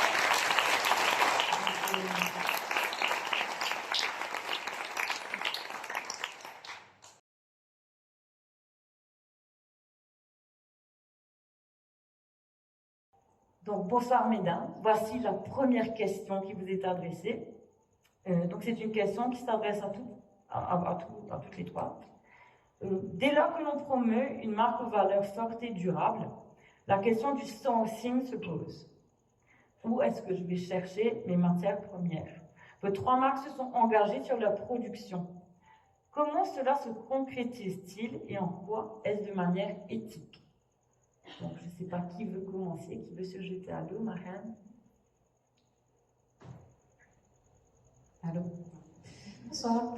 Alors, nous, quand on a eu l'idée de créer The Creole Public, je ne sais pas ce qui est venu en premier, si c'était l'idée de créer, de produire local, si c'était l'idée de la marque, en tout cas c'était une évidence. Maurice étant une terre de textile où on peut trouver du fil, enfin jusqu'au packaging, on peut tout faire ici. Donc pour nous c'était évident qu'on allait faire ça. Donc ça c'est la première chose. La deuxième c'est que si je m'écoule, il faut m'amener un verre de vin de litchi. La deuxième, qu'est-ce que je voulais dire? Ouais, pour les matières. Voilà. En fait, tu disais que ton désir d'implémenter le Creole République à Maurice était dû entre autres au fait qu'il y avait énormément de matières disponibles localement. Voilà, pour la question de la matière, donc comme on est dans le domaine du textile, de la production, mon conjoint et moi depuis longtemps, ayant moi-même passé 7 ans au Bangladesh, je sais comment ça fonctionne les usines et je pense que vous savez aussi, mais quand on fait une production, quand un client passe une commande dans une usine textile, il va y avoir de la matière pour faire l'échantillonnage, il va y avoir de la matière en surplus pour la production parce qu'on fait toujours un peu plus de matière. Il va y avoir de la matière qui n'est pas acceptable parce que c'est pas la bonne couleur, c'est pas le bon pantone, c'est pas le bon grammage. Enfin bref, toutes ces matières-là sont dégagées et on s'est dit, bah tiens, il doit y avoir un moyen, vu qu'il y a quand même des grosses usines à Maurice, de récupérer ces matières. Donc ça va pas être aussi simple, j'ai pas pu appeler quelqu'un qui me dit, ah tiens, viens, oui, dans mon entrepôt, tu vas pouvoir faire du shopping. Ça s'est pas passé comme ça. On est passé dans un premier temps par des revendeurs, donc qui achètent ces gros stocks à la tonne dans ces usines-là. Et qui revendent ça soit chez eux, soit dans des entrepôts. Donc je me suis vue arriver dans des maisons mais remplies de matières. Pour trouver des matières, il fallait marcher sur des matières, en fait. C'était assez hallucinant. Et donc du coup, les débuts ont été comme ça. Pour trouver des matières acceptables, il fallait passer beaucoup de temps à chercher, trier. Donc ça a été vraiment un gros challenge pour nous. Et bon voilà, on l'a fait. Je suis contente de dire que depuis 4 ans, les choses ont changé parce que en même temps que nous, on grandit les usines ici à Maurice de prendre soin des déchets. Et c'est devenu quelque chose, alors c'est devenu un business pour certains, mais c'est devenu aussi, c'est dans l'air du temps de revaloriser les déchets, les surplus. Donc du coup, ils ne sont plus forcément tous jetés comme ça à l'abandon. Enfin bref, on en prend soin. Il y en a même qui les catégorisent, qui les classifient. Donc on peut aller chercher des matières de façon beaucoup plus facilement, on va dire. Donc du coup, aujourd'hui, on arrive à trouver des matières qui sont respectées, quoi. Donc en fait, voilà. Donc comme on est contre le gaspillage, comme j'imagine beaucoup d'entre vous ici, pour nous c'était évident d'aller vers l'upcycling, vers ce sourcing. Donc l'idée c'est de continuer, de faire le maximum d'upcycling qu'on peut. Donc voilà. Merci Marème. Talia, comment est-ce que tu envisages le sourcing? Comment est-ce que tu opères dès lors que tu veux créer une collection? Alors, il faut déjà savoir qu'on avait commencé petite cabotine quand on est dans le prêt-à-porter féminin, surtout à Maurice. Se démarquer devient de plus en plus difficile. Donc, on a commencé à importer en fait les surplus des fast fashion. Donc, on récupérait les surplus de production ou ceux qui n'ont pas été mis en production de Zara, H&M ou de tout groupe Inditex. Pour nous, c'était super important parce que déjà de 1, on redonne une vie à une matière qui ne sera plus utilisée. Et de 2, en fait, d'apporter en fait un peu plus de comment on dit ça, de valeur ajoutée. De valeur ajoutée sur le tissu. Ensuite, l'arrivée du Covid et tout n'ont pas facilité les choses, donc on est resté à Maurice et c'était peut-être, je ne sais pas si c'était une opportunité, on a fait la connaissance des fabricants de tissus locaux. Donc on s'est penché dessus et aujourd'hui on récupère justement, je le dis bien, 60% de nos productions, de nos créations sont en fait les surplus aujourd'hui des fabricants textiles mauriciens et également des fabricants textiles à l'international. Ok, et donc du coup, tu es clairement transparente sur la provenance de ta matière première. Donc comme tu disais, donc aujourd'hui tu vas beaucoup plus vers les usines locales mauriciennes pour avoir de la matière première, donc du tissu fait localement, mais aussi tu continues à importer une partie de tes tissus Et ça, c'est important pour toi, de pouvoir diversifier la provenance des tissus pour créer des collections. Exactement. C'est une manière pour nous aussi de se démarquer, justement, en fait, parce que ça reste aussi également un dilemme, on va dire, pour les petites marques. Donc, on apporte ça, on aime bien aussi donner à notre communauté des produits uniques, c'est très important. Donc, voilà comment on est arrivé là aujourd'hui. Merci beaucoup, Talia. Alison, est-ce que tu veux nous parler de Tajine Banane et du sourcing et de la production de Tajine Banane? Ben oui, je veux bien. Merci. Bonsoir tout le monde. Donc Tajine Banane, c'est une marque française. Nous, on est basé à Bordeaux, l'équipe. Et en fait, plus de 90% de notre production est faite au Portugal, donc aux portes de la France. Et les 10% restants se composent de l'Italie pour la maille, la Bulgarie pour le chêne et trame, c'est à peu près 1% de notre prod, c'est pas beaucoup. Un peu de France, un peu d'Espagne pour tout ce qui est packaging et France. Et voilà. Donc on reste vraiment made in UE. Et donc, nous, comment ça se passe? On ne récupère pas, on ne fait pas de upcycling, on ne fait pas de recyclage parce qu'on est sur des quantités qui ne nous permettent pas de faire ça, bien qu'on récupère souvent des métrages, comme on dit, de tissus qui sont faits, où nos ateliers vont nous dire, écoutez, on a X mètres de tissu, qu'est-ce que vous voulez en faire? On compte, on se dit, bon, ça fait 200 suites, on était un petit peu dans un creux, etc. On vous les récupère, on les propose. Et nous, notre façon de voir la production, elle est toute simple. En fait, quand j'ai créé la marque, j'ai simplement fait au début un t-shirt pour moi que je trouvais pratique et je me suis dit je vais le mettre sur Instagram et on verra bien si d'autres mamans trouvent ça pratique et on verra. Et en fait, je pensais que j'allais rester sur mon canapé et après le boulot, on m'a envoyé un ou deux et j'en ai vendu 150 en 6 jours alors que j'avais pas d'abonnés, j'avais personne, j'étais personne, enfin, c'était pas prévu. Et donc je me suis retrouvée embrigadée dans comme je disais, c'était un peu le premier pas de l'escalier vers quelque chose qui m'a un petit peu tirée. Et moi, ma volonté, elle a été tout de suite de dire, bon, je vais pas suivre cette machine, parce que si je suis cette machine, je vais être obligée d'aller ailleurs, plus loin, pour récupérer des prix plus attractifs, parce qu'il faut quand même parler de prix, de marge. Et quand on produit en Europe, sur un produit comme le mien, qui est plutôt technique, parce qu'en fait, vous ne savez pas toutes et tous à quoi ressemblent mes vêtements. Bien évidemment, j'en ai pas mis un sur moi, sinon c'est trop facile. Ce sont des vêtements classiques, votre t-shirt, votre sweat, votre chemise classique, sauf que moi, j'ai apposé des zips sur les côtés qui permettent en fait d'ouvrir et de pouvoir accéder à la poitrine sans se dénuder. Et c'est plus qu'un zip, il y a quand même des découpes, des découpages, on est obligé d'avoir une face avant qui est plus petite que la face arrière pour que ça arrive un peu devant, donc bref, il y a de la découpe, donc c'est pour ça aussi qu'on est obligé de produire. Et je veux dire, je suis partie sur des découpes. Non, il n'y a pas de souci, en fait. Tu veux que je montre? Voilà. Et il faut dire aussi que ce sont des modèles brevetés. Voilà. C'est une vraie innovation aujourd'hui dans le monde du textile, et c'est un produit qui a un usage. Et ce n'est pas que pour les mères qui allaient, ça va au-delà de ça, on peut s'habiller en Tajine Banane. Voilà. Non. Si, tu veux ajouter un micro? C'est juste... Merci. C'est juste ce zip, donc avec cette découpe, et donc là vous voyez il y a un petit rabat à l'intérieur, et ce rabat en fait il est pareil, il est cousu en plus, et qui permet en fait quand on allait d'avoir un cache au niveau de la poitrine sur le côté. Donc toutes ces petites choses qu'on dit toujours c'était simple, ben ouais, mais il fallait proposer autre chose.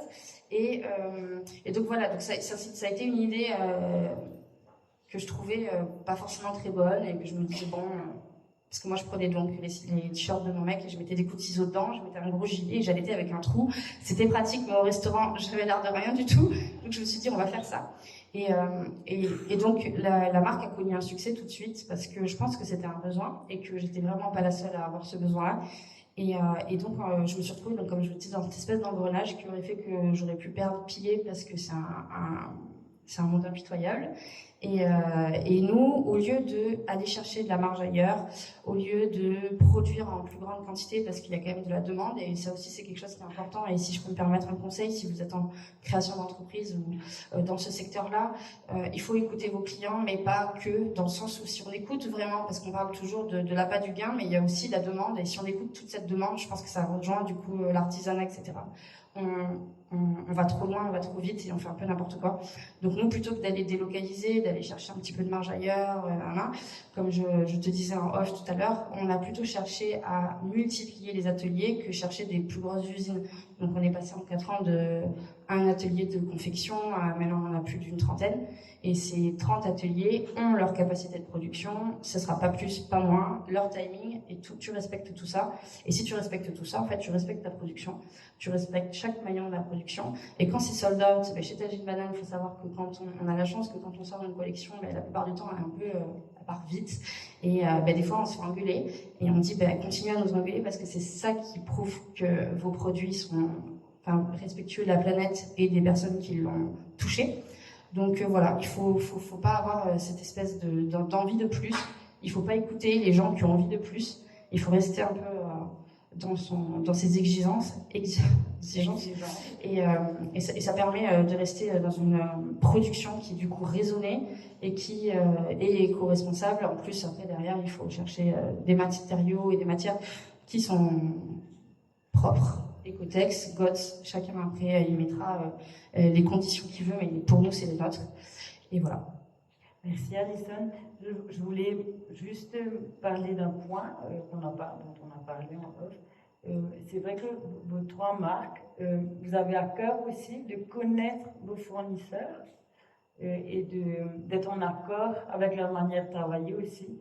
Donc je ne sais pas qu'est-ce que vous en pensez. On dit sourcing local ou Union européenne, mais est-ce que pour vous l'éthique c'est aussi connaître la source et la manière de travailler de vos fournisseurs? Je sais qu'on en avait parlé. Mais si je peux me permettre, bien évidemment que oui. Je pense qu'il est très important de mettre les pieds dans le plat, donc il faut y aller, il faut se déplacer, il faut aller voir, il faut des fois prévenir, des fois pas prévenir. Il faut faire des petits contrôles surprises, coucou, on est là. Et il faut discuter, partager. Et en fait, encore une fois de plus, chacun met l'échelle qu'il veut. Il y a certaines personnes, ça va être moi je mets mon curseur ici, moi je le mets ailleurs, moi j'ai besoin de feeling, j'ai besoin d'humain. Donc en fait, je veux boire un café avec elle, je veux discuter. En portugais, c'est pas toujours facile, mais je veux ressentir quelque chose. Et si je ressens tout ça et qu'après, derrière, encore une fois de plus, tous les maillons de la chaîne, de toutes mes exigences de production, donc encore une fois de plus l'écotex, le GOT, si tout ça c'est respecté, qu'en plus t'as l'humain, c'est jackpot et tu signes et tu fais des bons produits. Merci beaucoup pour cette première question. Donc ma deuxième question va s'adresser à Petite Cabotine, donc Talia, et à Marraine, de Créole République. Donc il y a toujours un challenge lié à la créativité. Et le marché mauricien est très petit. Le challenge est qu'on ne puisse pas retrouver le même produit sur tout le monde et être habillé pareil. C'est une vraie question parce que notre île elle est petite, on peut avoir accès aux mêmes matières locales, parfois aux mêmes modèles qu'on retrouverait chez les uns et les autres. Donc, quelle est selon vous la solution face à la créativité sur le territoire mauricien? Je te laisse commencer. Alors, comme on fait de l'upcycling, il y a des désavantages à ça parce que quand on arrive avec tous nos petits ballots de tissu chez le fabricant et qu'il fait il va falloir aller chercher des fils, c'est très compliqué de gérer on grossit, donc on a quand même des quantités importantes, de faire des productions avec ces petites matières différentes, mais du coup nous ça nous donne quelque chose de positif par rapport à ça, c'est que ça nous force, ça nous oblige à faire des nouvelles couleurs à chaque fois, à chaque production. Donc on fait des productions tous les 3 mois à peu près. Donc ça veut dire que si tu as déjà le Dodo République en jaune ou en vert, là tu pourras l'avoir en violet. Donc ça c'est cool, ça permet quand même de renouveler les collections sans avoir à vraiment renouveler les designs à chaque fois. Et puis que tout le monde soit habillé pareil. Ouais, comment est-ce que tu vois ça chez Créole? Alors moi perso j'aime pas. Mais par contre, pour Créole République, quand on a créé la marque, on s'est vraiment dit qu'on voulait fédérer. C'était vraiment l'idée de base. Donc du coup, pour nous, celui qui achète un t-shirt Créole République, il achète du Made in Maurice. C'est vraiment, il achète. On parle, c'est l'identité mauricienne qui est sur le t-shirt. Donc il achète un t-shirt qu'il est fier de porter. Donc en fait, je pense, à mon avis, qu'il y a un sentiment d'appartenance un sentiment de fierté de porter un beau produit qui est fait localement et qui parle de Maurice. Donc je crois pas, enfin j'espère que c'est pas un problème, c'est plus quelque chose de positif en fait. Donc au lieu d'être un challenge, c'est plutôt un atout. Fédérer, faire partie de la tribu avec le République. Ouais, je crois que c'est ça, je crois. J'espère. Merci. Et toi, Talia, tu vois ça comment? Petit marché, être habillé pareil? C'est vrai que c'est un grand dilemme dans le secteur de prêt-à-porter, dans la création, parce qu'il y a quand même pas mal de designers à Maurice, comme on a soulevé tout à l'heure. Donc nous, on essaie en fait le vrai challenge pour nous et avec les équipes de couturières qui travaillent avec nous, c'est de mettre en avant en fait avec des modèles un peu plus complexes. C'est un challenge en fait de mettre en avant cette savoir-faire déjà des ateliers avec qui on travaille et de travailler sur des modèles qui entre guillemets reflètent plus en fait notre identité. Des modèles parce qu'à Maurice, on est bien d'accord, on n'aime pas, enfin c'est ce qu'on entend toujours par feedback, on n'aime pas un anniversaire se retrouver avec le même vêtement, le même imprimé, un peu le même coupe, donc c'est devenu pour nous un challenge d'imaginer en fait une création, faire sortir une création aujourd'hui où on peut rendre vraiment les femmes uniques en fait quand elles veulent aller à une occasion assez spécifique ou pour tous les jours. Donc c'est ce qu'on essaie toujours à chaque, c'est l'interrogation à chaque fois qu'on se pose devant notre tissu et tout, on se dit comment on va rendre ça pour que ça soit que le modèle prime sur la matière finalement. Exactement, sur la pour matière, vous différencier. Exactement, pour se démarquer et voilà, et aussi on pense aussi à ceux qui valent porter en fait. D'accord, ben écoutez, merci beaucoup pour cette réponse. J'ai une question pour Tajine Banane, donc pour toi Alison.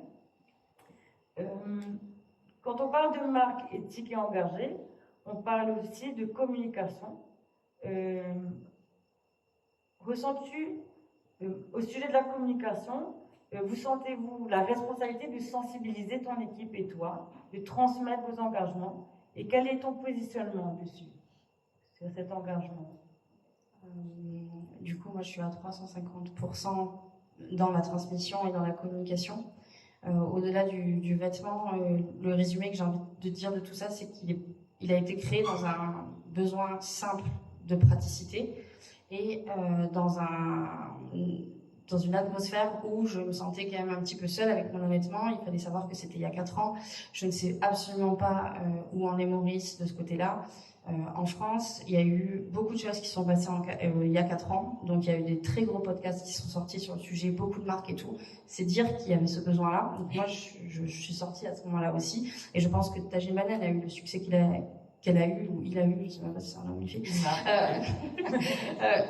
Parce qu'il y avait ce besoin. Je pense que j'aurais sorti ma marque aujourd'hui, ça marcherait peut-être moins, il faut le dire aussi. Et en fait, Tajine Banane, le t-shirt, pour moi, c'est mon vecteur. Une fois que tu as passé cette idée que c'est une fringue, tu l'achètes, tu la portes, il y a certaines de mes clientes qui en ont strictement rien à faire du combat qu'il y a derrière, qui veulent un vêtement pratique et c'est hyper ok. Et il y en a d'autres qui n'en ont pas besoin parce qu'elles n'ont pas forcément besoin de ce vêtement-là, mais elles vont l'acheter parce que derrière il y a un combat. Donc en fait, la communication, elle est totale, sachant que dans cet environnement dans lequel est née la marque, en France, c'est toujours compliqué d'allaiter, donc c'est assez flou.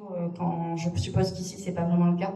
En France, c'est très compliqué d'allaiter d'un point de vue sociétal, l'image de la femme, etc. Je te rassure.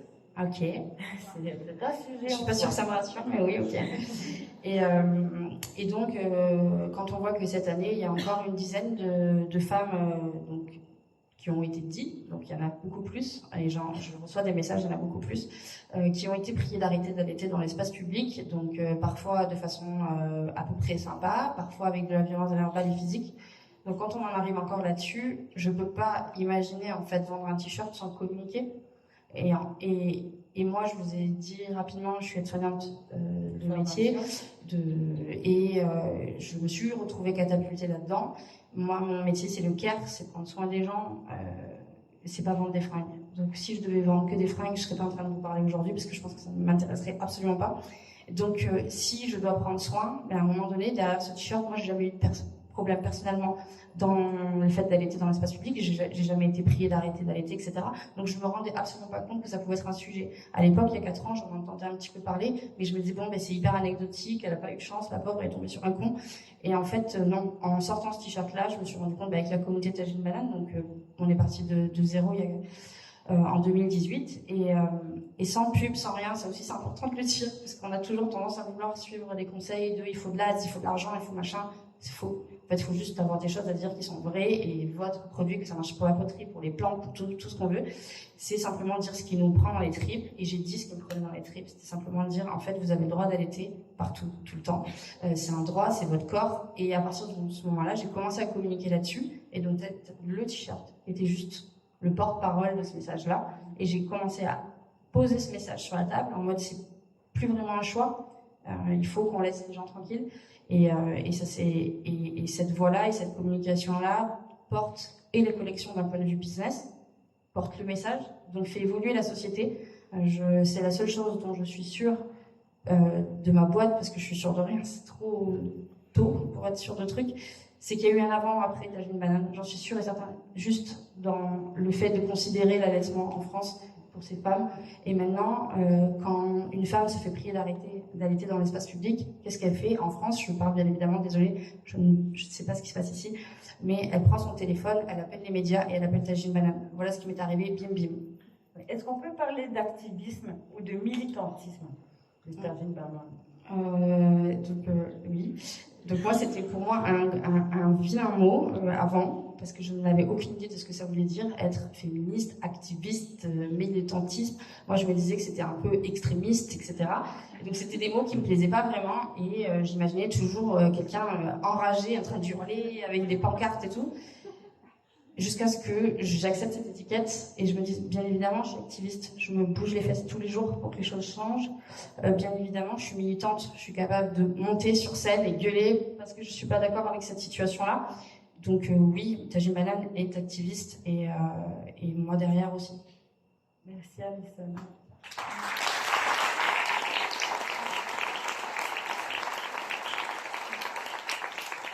Donc, en parlant d'activisme, il y a la mode et le prêt-à-porter. Ce monde a lancé ce qu'on appelle le Black Friday.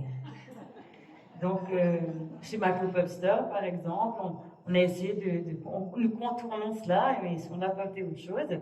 Mais est-ce que bannir le Black Friday, les soldes en général, est quelque chose que vous envisagez? Et quels sont vos points de vue sur la question? C'est une question que je pose vraiment à toutes les trois, parce que vous êtes toutes les trois créatrices de produits dans un univers qui prône le Black Friday. Donc, comment pensez-vous? Alors, je vais expliquer. Déjà, à la base, on ne voulait pas faire de solde du tout. On était contre. On s'est dit, bah non, on fait des t-shirts à ce prix-là, ils vaut ce prix-là, donc il est hors de question qu'on le brade, d'autant plus qu'on ne fait pas des collections qui suivent les tendances. Donc, on n'allait pas dire, ah bah la tendance est terminée, donc on brade. Donc, à la base, c'était ça. Et puis, finalement, c'est vrai que des boutiques comme My Pop-Up Store ou autres nous ont proposé de faire des soldes. Et du coup, avec le temps aussi, on s'est rendu compte qu'on avait quand même de quoi solder. Parce que, en faisant de l'upcycling, toujours, vous avez beaucoup de rejets. Ça veut dire qu'on récupère quand même des matières qui ont des problèmes. Donc, on va couper toute la matière, on va aller faire imprimer ces panneaux-là. Et je sais qu'au début, tous les imprimeurs m'appelaient pour me dire, Marème, là, il y a ça, ça, ça. Et je disais, non, vous imprimez tout, on imprime tout, on ne va pas jeter. Donc, on imprime tout. Et du coup, on fait tout monter. Donc, ça veut dire qu'on a énormément pas énormément non plus, mais on a du rejet. Donc, on a toujours, je ne sais pas, sur une production de 100 pièces, on va avoir 3 pièces que je ne peux pas mettre en boutique, quoi. Donc, 100 pièces, plus 100 pièces, plus 100 pièces, ça commence à faire pas mal de pièces au bout d'un moment. Donc, du coup, qu'est-ce qu'on fait avec ces pièces-là? Alors, c'est pas des gros défauts, mais pour nous, c'est des défauts. Enfin, peut-être que le commun des mortels ne le verra même pas de temps en temps. Mais pour nous, on estime que le produit n'est pas au top, mais par contre, on estime que le produit a une valeur. Et qu'il a la valeur du travail, il a la valeur de la matière, il a une vraie valeur. Donc, du coup, on les revend quand vous faites des soldes dans les boutiques au prix de sa valeur, en fait. L'idée, c'est pas qu'on gagne forcément l'argent dessus ou pas, mais en tout cas, ça nous permet, nous, de rémunérer celui qui a imprimé, celui qui a brodé, celui qui a eu l'idée. Enfin, bref, voilà. Donc, du coup, Donc c'est pour ça qu'on participe. Mais alors, pas du tout Black Friday. J'ai jamais compris en fait l'histoire d'avoir un jour où les gens rentrent là pour entrer dans les boutiques. Enfin, moi-même je comprends pas en fait. Donc j'imagine même pas participer à ça. J'ai toujours pas compris le concept du un jour quoi. En fait, je sais pas. Et Talia, toi tu en penses quoi? Alors, déjà à la base, Petite Cabotine aussi n'a quasiment pas fait de Black Friday, en raison du fait que nous, on travaille avec des mondes couturières. Donc, on a déjà une production qui est assez limitée. Donc, déjà de la taille de l'entreprise en elle-même, en étant toute seule, c'est assez difficile d'être sur toute la chaîne de la créa jusqu'à la prod, ajouter encore plus le Black Friday. Donc, non, on n'en a jamais fait. On en a fait une fois, mais après ça, non. Voilà. Donc, franchement, je ne sais pas, je ne peux même pas vous dire honnêtement. Mais quelle est ta vision de ça? Que penses-tu du Black Friday en soi? Est-ce que tu trouves que c'est quelque chose par rapport au secteur du prêt-à-porter, de la mode, est-ce que tu penses que ça aide les entrepreneurs aussi, quelque part? Ça dépend de structure, peut-être. Ça dépend de structure parce que nous, par exemple, on va dire ça comme on a un prix de revient quand même assez élevé. Comme le disait Marelle, on le vend au juste prix si on veut le faire. Peut-être pour certains entrepreneurs qui produisent en grande série, peut-être pour eux ça aide.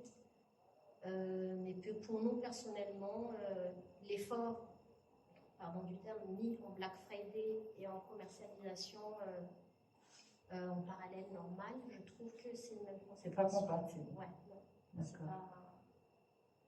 Mais Stalia et toi, Lison, je sais que tu as assez tranché. Je suis pour. Non, moi, un peu comme Marie, je savais même pas que ça existait avant. Je savais pas que ça existait. Je l'ai découvert en ayant Tajine Banane, en recevant des messages. Alors, vous allez faire le Black Friday, le quoi? Et du coup, tu te renseignes un petit peu, tu vois ce truc. Et bien, en 4 ans, on s'est posé beaucoup de questions. Parce qu'on a été au début pour l'idée de se dire, ça va faire une journée, tout le monde va y participer, etc. Et tout, mais on l'a pas fait, parce qu'on n'était pas prêt, et c'est pas plus mal. Et après, on a tout de suite, on a grandi, et l'année d'après, on s'est dit, mais c'est mort, on le fera jamais, ça ne correspond pas à ce qu'on ressent, et surtout, on n'a rien à brader, en fait. On peut pas mettre des prix comme ça, on perdrait, en fait, et on peut pas faire ça. Et ça a été un sujet encore cette année, et c'est un petit peu sans langue de bois, dans le sens où, quand on vend un produit, quel que soit son prix, qu'on marge ou qu'on soit au prix juste, etc., ça, chaque marque qui le voit, quand on arrive sur le secteur du prêt-à-porter, ou même, en fait, les Black Friday, c'est même sur une cafetière ou une machine à laver, donc je pense que ça touche tout le monde, c'est qu'il faut se dire que sur ce mois de novembre, il n'y a quasiment aucun consommateur, ou sauf les plus aguerris, les plus éveillés, en fait, à cette toxicité qui est le Black Friday. Personne n'achète au juste prix, personne n'achète le prix que coûte sa machine à laver. On sait qu'on arrive le 1er novembre, je vais pas acheter ma machine là, je vais l'acheter pour le Black Friday. Donc en fait, la majorité des consommateurs vont dévier leur mode de consommation pour attendre ce jour-là, et attendre ce jour-là chez toutes les marques qu'elles aiment. Donc en fait, on se retrouve, ça fait 4 ans, le mois de novembre, à la moment c'était un gros mois, puisqu'on prépare Noël, les collections sont sorties, et cette année, ça a été un fiasco, on a perdu énormément d'argent, parce que personne n'a acheté le prix, parce que ça paraissait cher par rapport à des moins 50, moins 70, etc. Donc c'est un sujet, et au-delà des convictions, c'est un vrai enjeu pour nous, parce que le fait de ne pas le faire, ça nous fait perdre des sous. Donc après, on avait réfléchi à d'autres alternatives, c'est-à-dire puis en plus, t'es invisible. Voilà, pendant ce moment-là, tu fais rien, tu fais pas de promo, tu fais rien du tout, tout le monde s'en fout de toi. Du coup, il se passe pas grand-chose, et ça, c'est pas cool quand il se passe pas grand-chose. Donc, on a tenté une autre alternative l'année dernière. C'était de reverser 100% pas des bénéfices, mais vraiment de toutes nos ventes pour une association sur cette journée-là. Une sorte de contre-pied. Et après, a posteriori, là je vous fais vraiment le cheminement de ma tête, il se passe plein de choses dans ma tête. Donc participer au Black Friday, en sachant que il n'y avait pas de promo, c'est simplement, voilà, on faisait quand même parler un petit peu du site, tout ce que vous allez acheter aujourd'hui, un petit peu contre-pied, quoi. Au lieu de faire, vous n'allez pas forcément faire d'économie, mais moi derrière, je vais le donner à une asso. Et après, dans ce cheminement-là, je me suis dit, mais au-delà de l'argent, c'est l'impact écologique qui est hyper à cracher dessus en fait sur ces journées-là. Et moi, en faisant la lumière sur mon site, même si je reverse l'argent à une asso, j'expédie. Donc il y a des frais de livraison, il y a de l'expédition, etc. qu'il y a tous les jours. Mais là, ce jour-là, est-ce que c'est pas un petit peu bipolaire de penser comme ça sur ce jour-là? Donc pour l'année prochaine, on ne fera rien et on perdra des sous. Et puis tant pis. Mais je pense qu'on va rester sur un no day. Et voilà. Donc, pour reprendre ce que tu disais, c'est blacklister le Black Friday pour toi. Oui, mais moi je suis toute seule, donc je peux le blacklister, tout le monde s'en fout. Moi je vais juste éteindre mon téléphone et au moins c'est clair, c'est transparent. C'est bien, merci beaucoup. Donc je voudrais juste finir cette troisième table ronde avec la question de base. Donc qu'est-ce qu'une marque durable pour vous? Donc je ne sais pas qui veut répondre en premier, en sachant, comme je l'ai expliqué, que la notion de durabilité traverse tous les segments de l'entreprise. Pour moi, une marque durable, c'est une entreprise durable. On a commencé un peu, nous, tout azimut, même si on vient de ce métier, donc c'est vrai qu'on avait quand même de la connaissance. Mais quand même, monter sa marque, c'est une aventure. Et donc, du coup, je dirais que pour moi, une entreprise durable, c'est qu'est-ce qu'on va laisser derrière, qu'est-ce qu'on a construit, qu'est-ce qu'on a fait, qu'est-ce qui fait que si demain il nous arrive quoi que ce soit, il y a quelque chose qui en sort de bon. Et je pense que ça passe par la valeur de la chaîne entière. Enfin, on parle d'économie circulaire, en tout cas, pour nous, à notre échelle, par rapport à la marque Siegfried République, on agit un peu en chef d'orchestre avec tous ces musiciens qui sont autour de nous. Donc aujourd'hui, on travaille à peu près avec une vingtaine d'ateliers ici à Maurice. Donc ça va vraiment de celui qui fait le packaging, à celui qui coupe, à celle qui coud le petit fil sur la paire de chaussettes. Enfin, on travaille vraiment avec beaucoup d'entités. Et l'idée, c'est que s'il y en a s'il y a un maillon qui va pas bien, qui périclite, ça marche pas, ça fonctionne pas. Donc du coup, l'idée, c'est vraiment de prendre soin de toute cette chaîne. Et pour faire ça, c'est payer au prix juste, ce que je disais tout à l'heure. C'est partager les bonnes pratiques, c'est parler de transmission, c'est avoir toutes ces valeurs-là bien en tête et aller sur le terrain, aller voir nos partenaires, s'assurer que tout le monde va bien, que tout le monde a ce qu'il faut. On a pris le label Made in Maurice depuis le début, c'était quelque chose qui nous tenait vraiment à cœur. Ça a été sur notre feuille, enfin il n'y a pas de feuille, mais c'était quand même sur notre feuille de route dans notre tête dès le début, parce qu'on voulait vraiment labelliser la marque, on voulait vraiment pérenniser. Et du coup, c'était vraiment très important pour nous. Donc je pense que pour moi, c'est ça. Une marque durable, c'est une marque qui permet aux autres de fonctionner et de faire en sorte que ça continue de fonctionner aussi après, que les métiers ne soient pas perdus. Il y a beaucoup de métiers ici à Maurice dans le textile qui disparaissent. Bon, après, c'est la vie aussi, hein, c'est comme ça, c'est la modélisation, mais il y a des choses qui peuvent être transmises et si on peut y participer, c'est top. Donc voilà, et c'est ça qui fait le succès de Faire République aujourd'hui, c'est toute cette chaîne, donc on en prend soin. Merci Marianne. Et toi, Talia, qu'est-ce que tu voudrais dire sur la notion de durabilité par rapport à Petite Cabotine? Alors, pour Petite Cabotine, en fait, nous, on aimerait bien partir sur toujours une côté gagnant-gagnant, c'est-à-dire entre la marque, ceux qui le réalisent pour nous, et également notre communauté, la clientèle. Donc, sur le côté équipe, on aimerait bien en fait que tout le monde grandisse ensemble. Non pas qu'il y a juste la marque qui monte ou que la marque qui est en stand-by, c'est-à-dire on marche tout le temps dans la même direction, que les équipes grandissent en même temps que la marque. On a toujours voulu favoriser ça parce que, comme on disait quand on était en off, il y a quand même une main en or en matière de couture à Maurice. Et on n'aimerait pas que ça se perd, ça, en fait. Et aujourd'hui, je ne sais pas si c'est être, je ne dirais pas modeste, mais aujourd'hui, il faut reconnaître qu'à Maurice, il y a une vraie main-d'œuvre en or en tout ce qui est textile, comparé au fast fashion et tout. Donc, nous, aujourd'hui, on aimerait bien, en fait, que tout ça, ça se pérennise,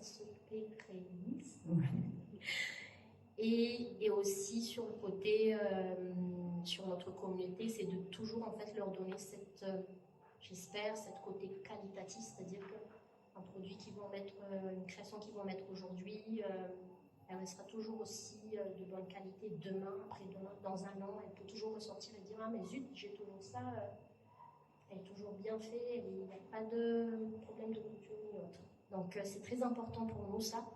On aimerait bien faire, pour le moment on est encore dans une approche assez artisanale je veux dire, mais on aimerait bien que ça soit en fait, c'est ce qu'on aimerait bien mettre plus tard en fait, aux petites cabotines. Ouvrir plus d'ateliers, transmettre des savoir-faire qualitatifs. Des trucs qualitatifs. Parce que c'est important. À Maurice, c'est quasiment, je dirais, hein, dans toutes les rues aujourd'hui. Peut-être on ne reconnaît pas ça, ou on le reconnaît, mais il faut dire que les artisans travaillent super bien, font des coupes que je dirais même mieux que les industries de luxe, mais qu'on ne reconnaît pas parce qu'il y en a certains qui communiquent sur le luxe, mais sur le savoir-faire elle-même, je pense qu'il y a beaucoup à dire en fait à Maurice. Merci Talia. On va finir donc la question de durabilité. Pour ta jeune maman, qu'en penses-tu? J'en pense plein de choses. Je trouve que Tajine Banane n'est pas une marque de mode. Je disais, dans le sens où la mode, ça passe, ça vient et ça n'a pas d'ancrage. Et je pense que la durabilité déjà va être dans la mission, genre les convictions. Est-ce que dans mes convictions, même si les convictions ça bouge, et ça va être, comme j'expliquais, dans toute l'exigence d'une communication, l'exigence d'une chaîne de production, etc. Ça rend les choses durables. Ça va être aussi par la remise en question. Je pense à la remise en question, on parle de marque, mais derrière une marque, il y a souvent un chef d'entreprise avec des salariés, et il faut savoir se remettre en question, écouter, prendre de tout le monde, faire sa petite sauce, etc. Et ça rend les choses durables. Ça va être aussi justement dans le message qu'on veut passer. Est-ce qu'on a envie d'être une marque stylée? Est-ce qu'on a envie d'être une marque pratique? En fait, savoir déjà de base qu'est-ce qu'on est, ce qu'on veut laisser. Et à partir de ce moment-là, rester, je disais, tout ce qui est mode, marque et tout, c'est comment dire, c'est une autoroute, je ne savais même pas de mot, c'est une autoroute.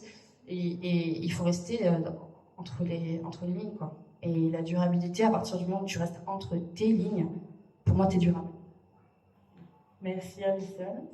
Donc, je suis ravie de cet échange. La troisième table ronde prend fin. Et je vous remercie. Merci à Talia, à Michel, merci pour votre engagement, pour votre transparence aussi sur ce que vous vivez, sur ce que vous faites. C'est vraiment important de valoriser chaque maillon de la chaîne qui fait de votre marque une marque authentique. Donc merci beaucoup pour votre partage ce soir. Merci à tous.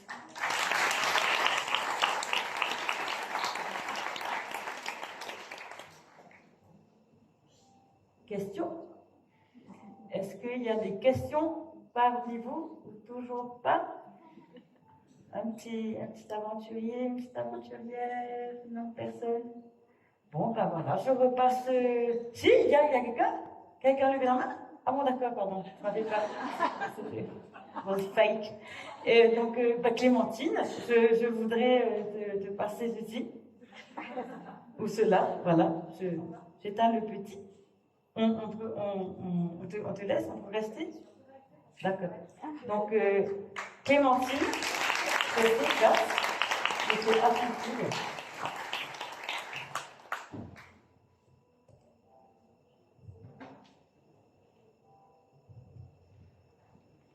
Elisabeth m'a suggéré de vous poser une petite question, enfin, non seulement à Alison, mais à Élodie et Magali. Je sais pas, Magali.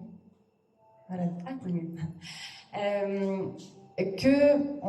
je sais que Juliette et Esther, on est un peu chiant sur le timing, mais je crois que ça vaut le coup de prendre 5 minutes en plus. Que retenez-vous ou retiendrez-vous de votre séjour à Maurice et de vos échanges avec vos homologues et les marques mauriciennes? Voilà, en quelques mots, évidemment. Je sais qu'il y a 1000 choses à raconter, mais peut-être de faire un...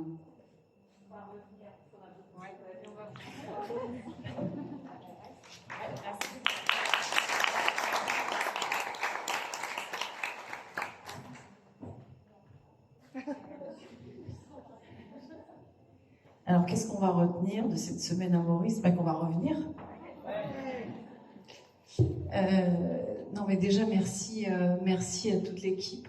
Je vais pas être trop longue, mais c'était quand même absolument incroyable. Votre accueil, l'énergie, le professionnalisme, la bienveillance. On est encore dans cette énergie et un peu sur la surprise, il ne faut pas le cacher. On parle de Maurice, on a une vision en France de Maurice qui n'est absolument pas celle qu'on a ressentie et vécue cette semaine. Et je pense qu'en effet, je le dis en plaisantant, mais je crois qu'on bouillonne d'idées. On a rencontré tellement de personnes passionnantes qu'on se demande, et moi, ça y est, ça tourne. Et on se dit, qu'est-ce qu'on va pouvoir faire avec les Mauriciens et qu'est-ce qu'on va pouvoir transformer dans nos entreprises respectives à l'avenir, avec évidemment l'équipe d'Attitude, mais aussi avec tous les entrepreneurs qu'on a rencontrés ici et tous les Mauriciens.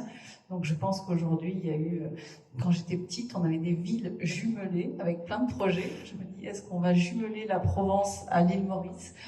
En tous les cas, merci beaucoup pour votre accueil et je pense que c'est le début d'une longue histoire.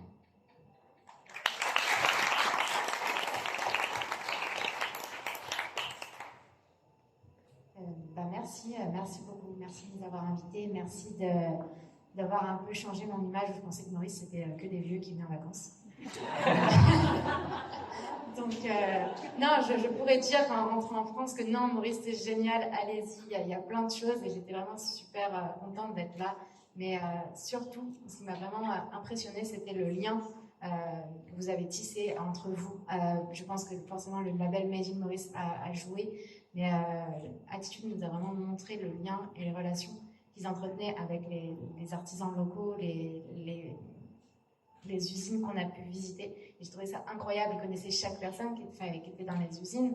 Et ils avaient eu des vraies conversations. Je me suis dit, mais en fait, ils se connaissent vraiment. Genre, c'est pas juste pour nous dire, regardez ce qu'ils font. Et c'est ça qui était beau. Et j'ai beaucoup aimé l'humain que j'ai retrouvé dans ce séjour. Et j'ai hâte encore de découvrir ce qui nous attend demain. Parce que moi, je vais aller voir justement Fleur et Feuille qui fait des tisanes. Voilà. Il reste beaucoup.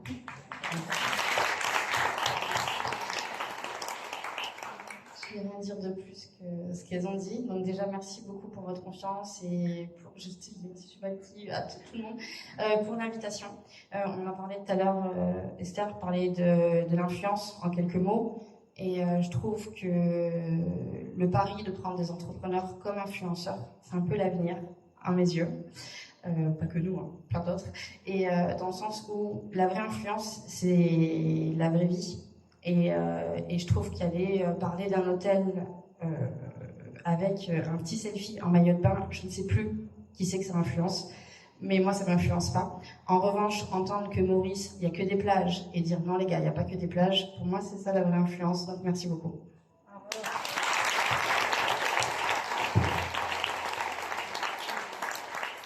Merci Elisabeth de nous avoir fait parler. Tu es formidable. Et merci à Margot qui a été le premier lien avec Attitude.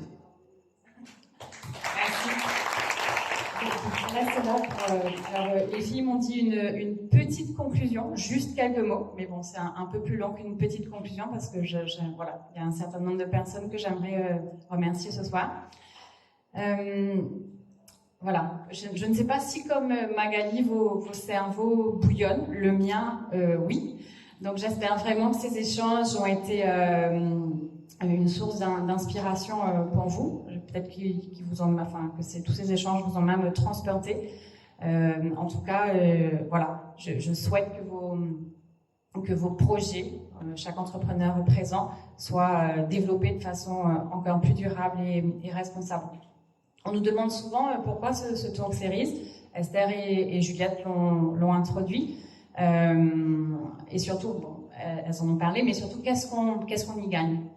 Et c'était important pour moi de repréciser qu'aujourd'hui, d'être une entreprise à mission n'implique pas de gagner en fait, toujours plus et à tout prix. C'est surtout l'engagement. Enfin, chez Attitude, en tout cas, on s'est engagé pour notre pays, pour la communauté, pour l'environnement qui nous entoure. Et c'est ça qui est le plus important aujourd'hui pour nous. Donc, c'est pas toujours d'avoir plus et de... Voilà. on se comprend. Et au fait...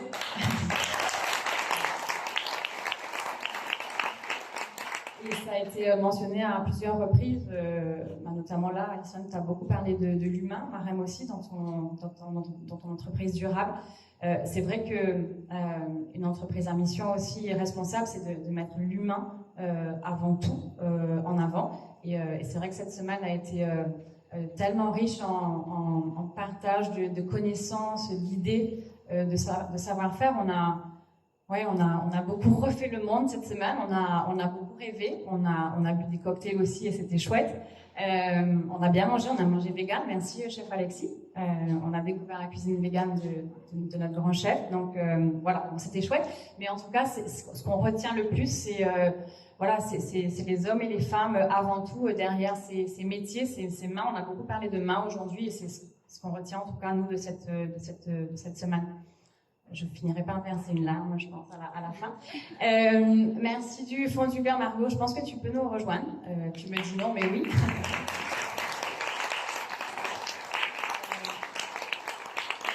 Margot est une amie, mais aussi notre partenaire presse. Et c'est elle qui nous a réunis ce soir, enfin cette semaine.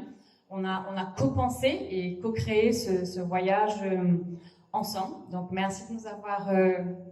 ramener les filles et leurs conjoints. Merci Margot.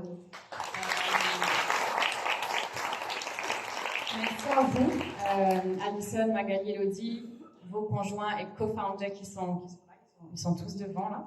Je peux vous inviter aussi, mais à un moment il n'y aura plus de place. En tout cas, merci d'avoir fait tous ces kilomètres pour accepter l'invitation, de découvrir qui était Attitude et de faire cette rencontre avec ces marques mauriciennes. Vraiment, merci du fond du cœur. Merci aussi à tous nos talentueux entrepreneurs qui étaient présents là sur les tables rondes ce soir. Merci d'oser créer, merci d'inspirer, merci Maran, merci Nadine, enfin Hélène, Fabien, Alexander, je ne sais pas si vous êtes toujours là, je ne sais pas qui joue, Talia. Merci à tous. Et puis il y en a plein d'autres qui sont là, je ne vais pas tous les nommer, mais Cédric, merci d'être là, Nathalie, entre autres, Elodie, je ne sais pas si tu es toujours là, mais on travaille avec vous depuis de nombreuses années et merci d'être toujours en support et présent et merci pour tout ce que vous faites et de faire briller ce savoir-faire, c'est excellent. Sorry, j'ai une petite liste, donc du coup merci Babette de My Puppet Store.